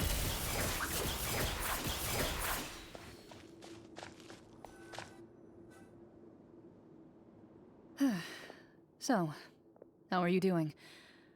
Feeling any better? What just happened? Do you remember how you got here? Or what happened to your body just now?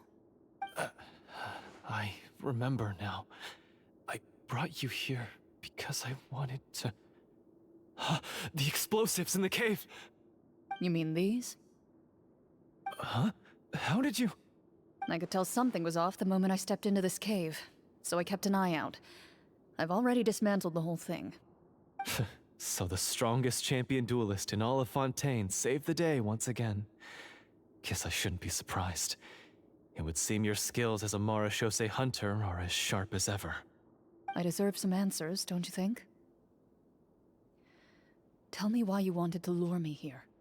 Everything you said earlier sounded like the truth. Luckily, your monologue was dramatic enough to convince my friends you were just role-playing. I don't know. I just always felt like there was something in my heart that didn't belong to me. Something agitated and angry. Who knows? Maybe it was my own anger all along. I could never really tell. The feelings about my father and the other Marashose hunters are real. It just wasn't fair. I was angry, bitter that no one remembered them or praised their accomplishments. I don't know when it started, but at some point, my anger came to completely consume me. At that point, I remembered the legend my father used to tell me. The one about the treasure. But if the treasure was all you cared about, why plant all those explosives? Wouldn't they just destroy the treasure and bury you along with it? I can't remember. My head is a mess. It felt like there was this voice telling me to eliminate the hunters, but now it's gone. From your description, I suspect you were dealing with a devorator. Devorator? Oh, your master... your father, I mean. Never talked about it? It was a kind of monster that was active several centuries ago. No, I've heard of it. I'm just not sure why you suddenly... Wait, it can't be. The seal! The seal? My family has served as Marashose hunters for many generations. But the title and swordsmanship weren't the only things passed down over our line. There was a seal as well. My father instructed me to always watch over that seal and maintain it regularly. He said it had been passed down over a truly ancient age, and protecting it was our clan's most important duty. But I neglected that duty after he died. I finally decided to come down and check on it one day, and that's where my memories become fuzzy. The devorator would be a formidable adversary for any mortal being, even ones as capable as the hunters. If you lacked the power to completely destroy it, you could easily fall prey to its influence and corruption. In light of this, some Marachose hunters chose to seal the Devorator away, in the hopes that a permanent solution would come with the passage of time. I heard it has the power to amplify the obsessions and desires in people's hearts, to the point where they overtake you entirely. It would seem I'm not just lacking in skill with a blade, but in mental fortitude as well. And yet, you were able to retrieve 3 of the 4 keys. If I remember correctly, each was entrusted to a respected and capable hunter. How did you manage it? One of them belonged to my father. The second I stole from a different hunter. And the third was one that I snatched while the person was on the way home from the tavern. I nearly died in that alley. I know just how strong you are. It's as clear as day to everyone in Fontaine. I observed you from dusk to dawn, but could never find any opportunity to sneak up on you. I never even saw you drink a single glass of liquor. The only way I could think to obtain that last key was to lure you here using your hobby, and then... Oh, I get it now. That monster, it wanted to bury you here alongside the treasure. I won't comment on anything else, but the script was good. Well, I did pour my heart and soul into it. The stories my father used to tell me about the glory of the heroic Marachose hunters and how they came to be forgotten. It's more than just a story. Huh? You're proud to be a hunter. You're still holding onto that part of yourself, no matter how small. I have done so many despicable things. I have nothing to be proud of. Then explain the purpose of the evil sorcerer in your story. Isn't he the true antagonist? The one who sought nothing but his own gain, and used the people as pawns to attain it? In your heart of hearts, he was the one you truly wanted to defeat. But I've already tainted my sword. I no longer have any right to... Wake up, Florian. Remember how you introduced yourself earlier. Do you really think the hunters acted out of a desire for honor and glory? Or to be loved and acknowledged by the people? What did your father teach you about our order? You do not wield your sword for yourself, but to protect those you serve. There's nothing special about a blade. It's the intentions of the wielder that matter above all else.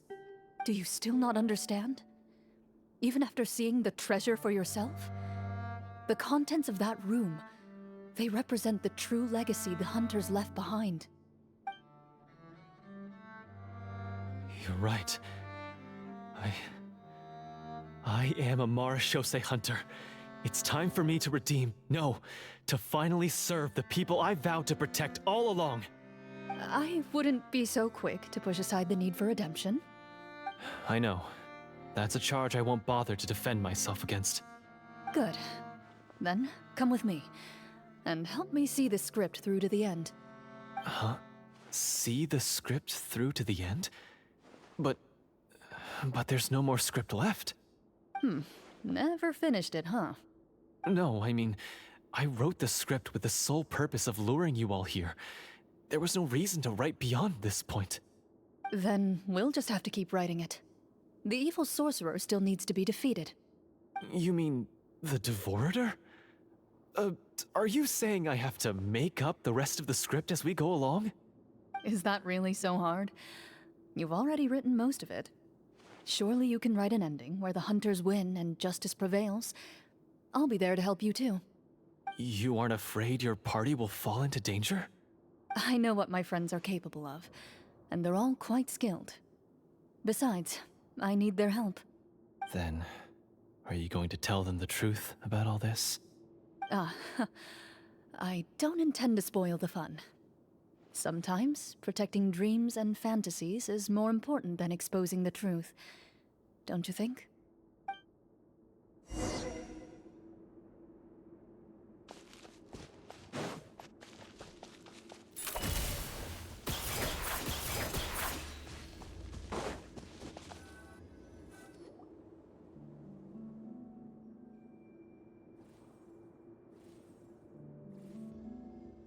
they're back! That took a while.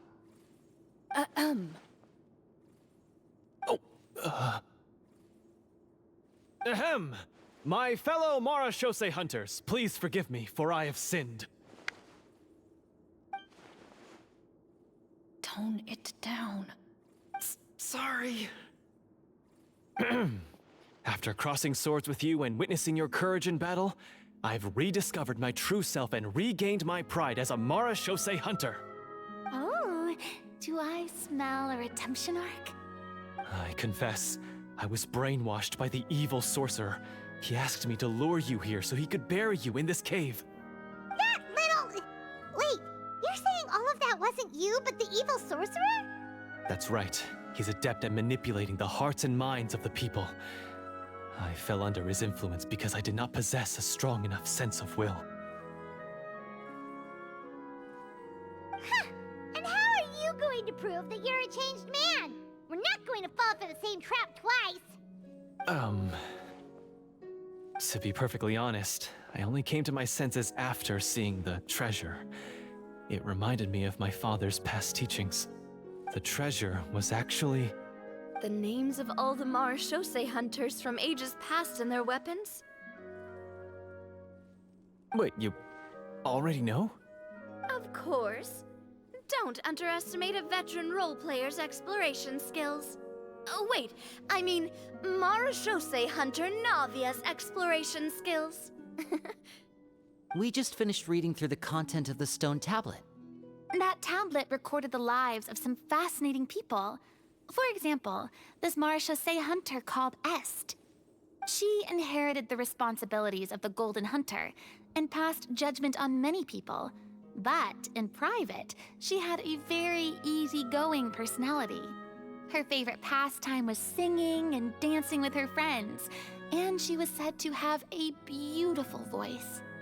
So, she was just like you. Oh, you really think so? Well, when you put it that way, I suppose I also have a few things in common with this Walter. Working as an executioner, he supposedly used a countless number of tricks to confound his enemies in battle. Oh, if only I could have seen the feats of magic he pulled off back then. Their lives were all so exciting. You could write so many cool books about their accomplishments. How could they have all been forgotten? Because they chose to be.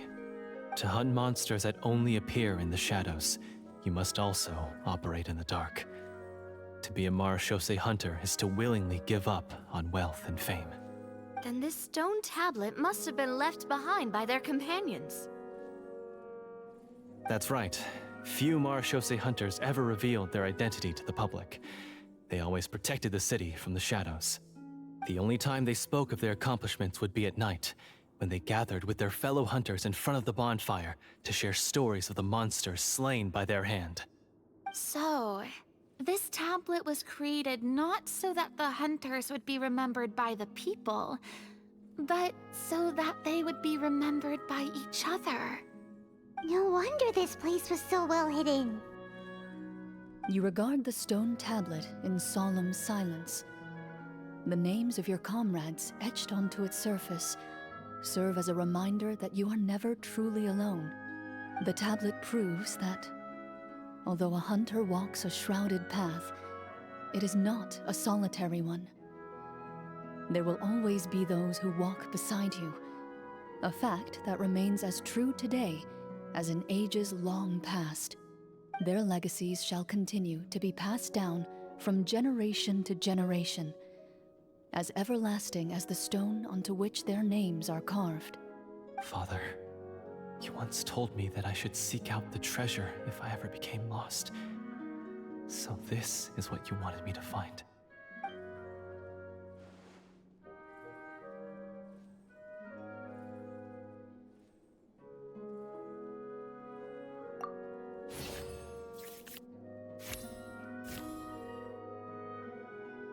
His eyes are sincere, and his words ring true. You can tell that every word he spoke just now came from the bottom of his heart. I implore you, everyone, please give me a chance to make up for all I've done. Allow me to fight alongside you and defeat the evil sorcerer that threatens the peace and prosperity of everyone in this kingdom. Well, I say we let you join. Sounds good to me too. Everyone makes mistakes. What matters is what you do to make up for them. I have no objections, but Mr. Florian, do you even know how to defeat the evil sorcerer? When he took over my mind, I gained some insight into his thoughts. Every time I thought of the treasure, he reacted with a strong sense of fear. Huh? He's afraid of the treasure? But there's nothing here except some broken weapons and the stone tablet. What if the secret's hidden inside these weapons? GM, permission to investigate.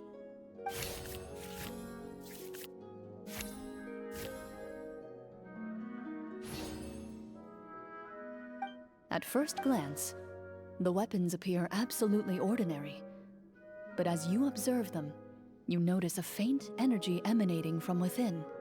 These blades have slain countless monsters. Though it's been a long time since they were used in battle, their edges remain sharp, as if they're simply waiting for the next worthy hunter to carry on their legacy. So basically, take these with us, right?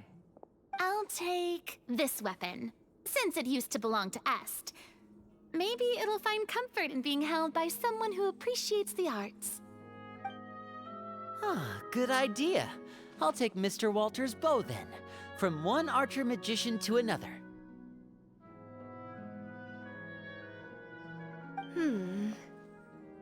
Paimon's gonna pick a cool weapon too!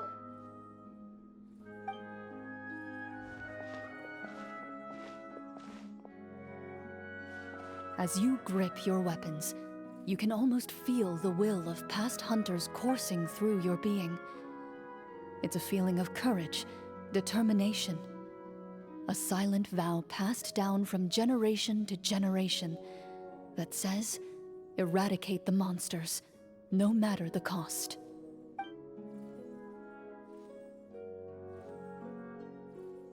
Mr. Florian, do you know where to find the evil sorcerer? I was able to see his surroundings when our minds were connected. I believe he's currently hiding out at the church in the kingdom.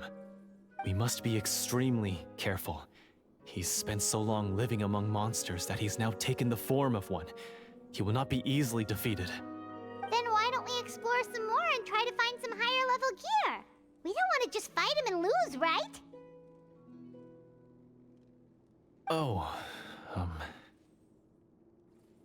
No, we have to strike now. He was greatly weakened when I managed to break out of his control. If we let him rest, he might have time to escape. I agree with Mr. Florian. We've got to act while we have the advantage. Don't forget, the people of the capital are counting on us. Yeah, now that we've got a plan, there's no point in waiting. The longer this drags on, the worse it will be for everybody. Yes, that's what's called... Yes, that's exactly right. Alright, you've persuaded Paimon. Mr. Florian, please, lead the way. Of course.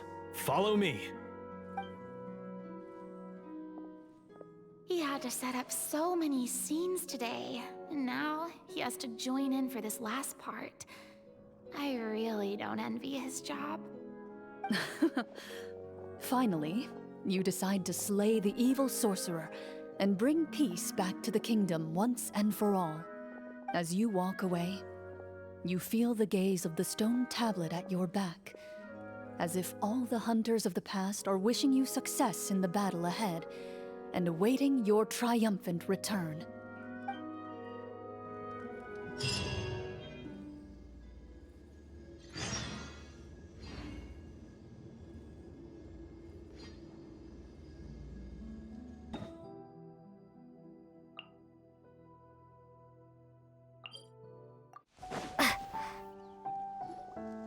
Finally, you arrive at the church Florian described. As you approach, an ominous aura surrounds you. You get the sense that your enemy is close at hand. How strange. This uneasy feeling seems so real, How did they manage that? Now, it is time for the final battle. Let's go.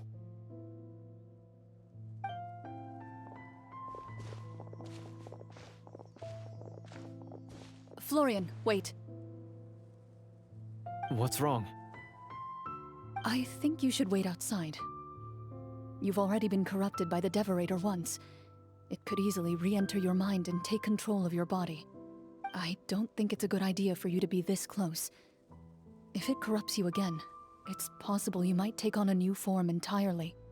That's exactly why I have to go. Why I should be at the very front. You mean... Yes. I intend to lure it into my body. That's too risky. If things get out of hand, I might have to kill you. Do you understand how dangerous this is? I understand, but if I do this, you'll have a clear and visible target. The Devorator will have a hard time passing up a chance to enter a body it knows how to control. You won't have to worry about any of your friends being taken over. You're not like me, Miss Clorinde. You're a just and powerful Marechaussee hunter. The monster broke free due to my error. It's only right that I shoulder the responsibility for its destruction. This is... something that I have to do. Consider it a duel to restore my honor. My only request is that you give it your all.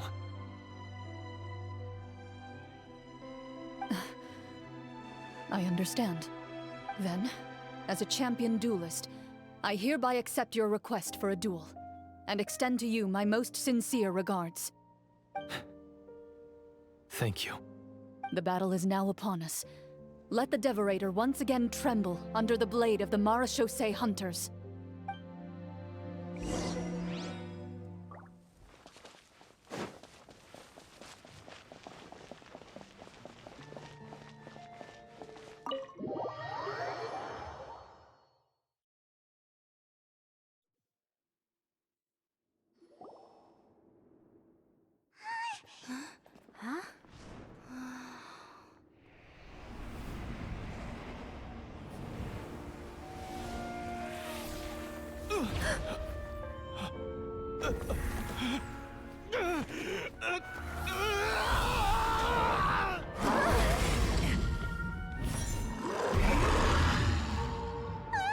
So lifelike!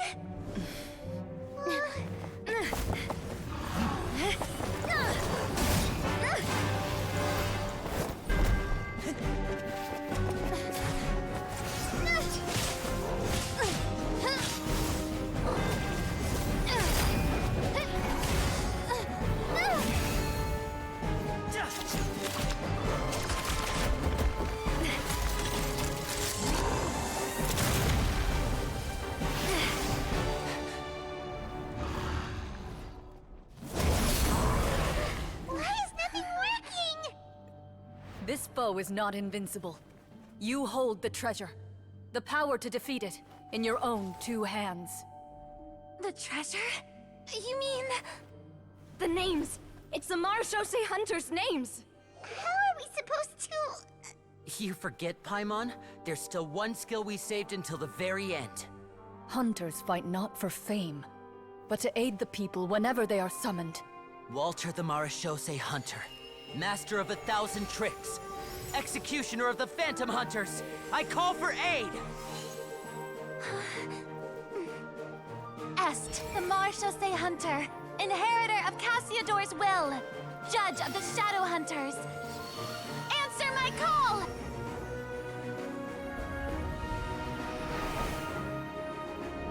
Petronia, protector of justice and order. The hunter I respect the most. Thank you for saving my friend, the best one I'll ever know. Please, lend us your strength!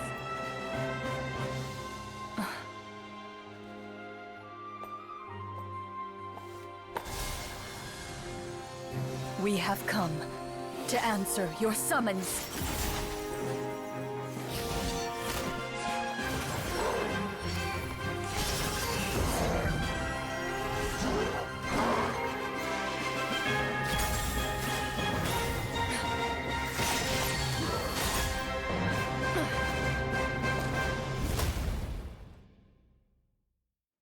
And so, the monsters were eradicated, and the sorcerer was defeated.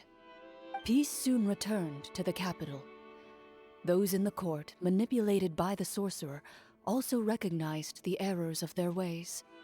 Some remembered the names of the heroes who saved their kingdom, but others simply continued their lives none the wiser. Such is the story of the Marechaussee Hunters. They pursue the phantoms in the darkness and exterminate all who pose a threat. They will always protect the city and those within it, even should all memory of their accomplishments be forgotten by the very people they serve. I'm assuming we've finally reached the end of the script. Yes, you've reached one of the better endings. It's a pretty solid story overall. I thought it was just an ordinary adventure at first, but the further we got into it, the more impressed I became with the production and the plot. That final battle especially. All the effects were super realistic. Oh, right. Yeah, totally. That's a really good point. I never expected the weapons we picked up from that vault would have that kind of effect. Yeah, mine nearly scared the daylights out of me when it started glowing. I took a good look at it after we got out, but I don't think it ever lit up again. Oh, we should probably give these props back, right? I'll just leave mine here. Did you have a good time? Of course. Let me know if another script like this comes around. Sure, no problem. Then I'll head back for now. I think I need some time to fully digest everything that just happened. Once Mr. Florian is awake, please pass on my regards to him. He must be extremely exhausted to have passed out cold like that. You're right. He's had a lot to deal with. Well, see you all some other time. Toodaloo!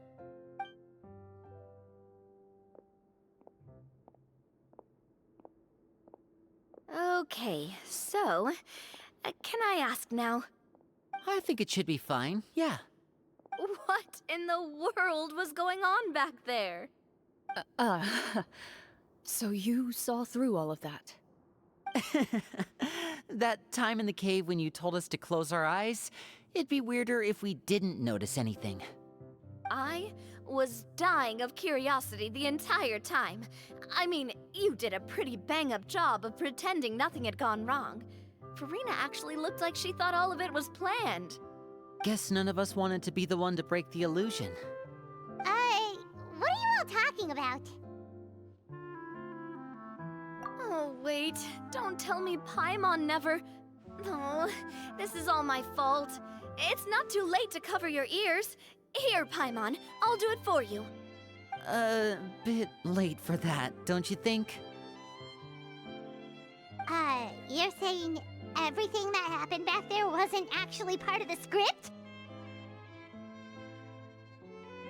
It's probably more accurate to say this was never a real scripted story to begin with. What? So loud. My head.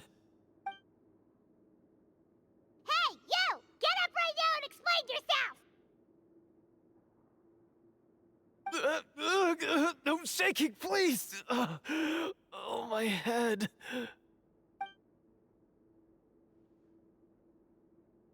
Did Paimon just hear that right? You guys made up that whole last part on the spot?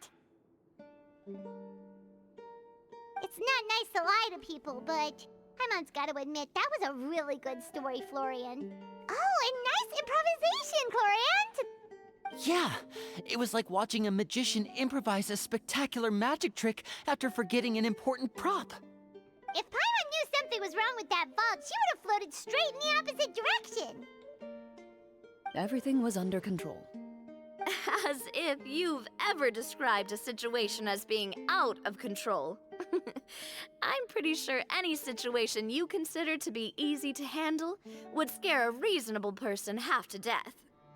Guess I'm just used to it.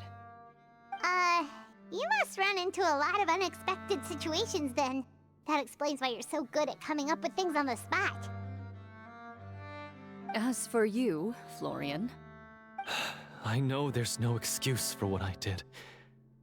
I'll turn myself into the guards at once, confess my crimes, and accept any punishment that comes my way. I would say you've already suffered more than enough. What?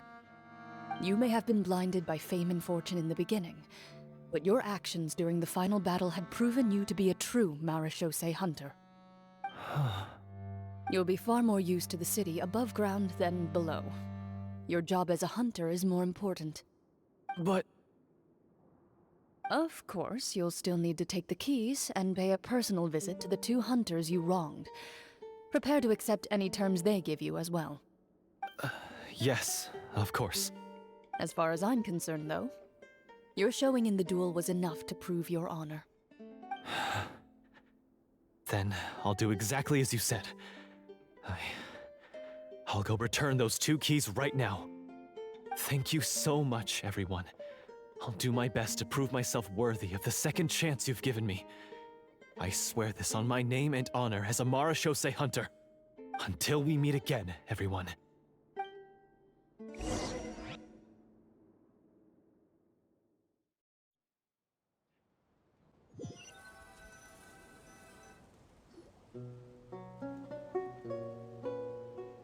Speaking of Marechaussee hunters, what should we do about the treasure in that cave? Leave it be. Are you sure? We could show it to people, make it so that the hunters are remembered. Don't you want that? No. Every name on that tablet made the same choice. All hunters know what the path entails. I am no exception. My identity as a Marechaussee hunter is not something I need people to remember. I wish only to be recognized as a champion duelist. Nothing more. That's certainly very different from the path of a magician. Still, I admire your decision. Wait! Paimon just remembered something. If there were no special effects involved, why did our weapons begin to glow during the battle? That's because the Marechaussee hunters of ages past would often imbue their weapons with special enchantments to suppress the monsters. Whenever a monster was nearby, their weapons would start to glow.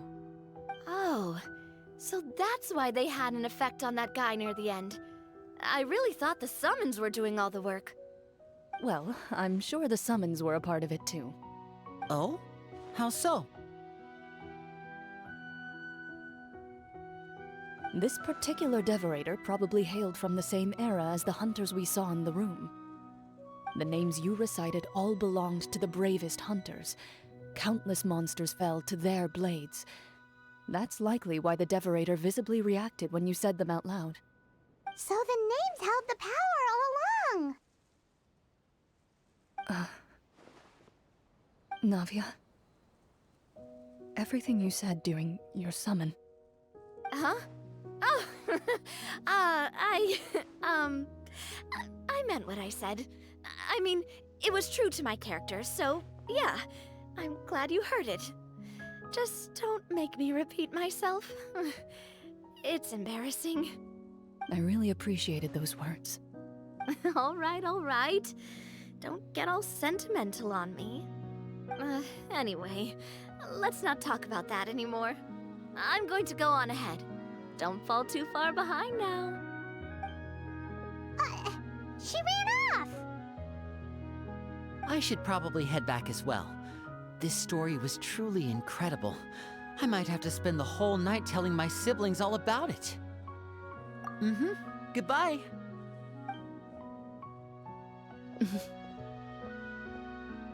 Traveler, should your name and deeds be forgotten, what do you think the significance of your journey will be?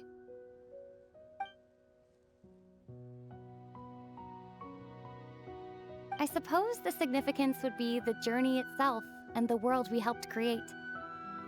There's still value in the time I shared with everyone here, in the things we were able to accomplish, even if no one remembers them. A great answer. I'll remember it. Me? The Marachose hunter says nothing in response to that question. Perhaps her answer lies in her silence, an unspoken vow left to echo through the night. The path she walks needs no explanation.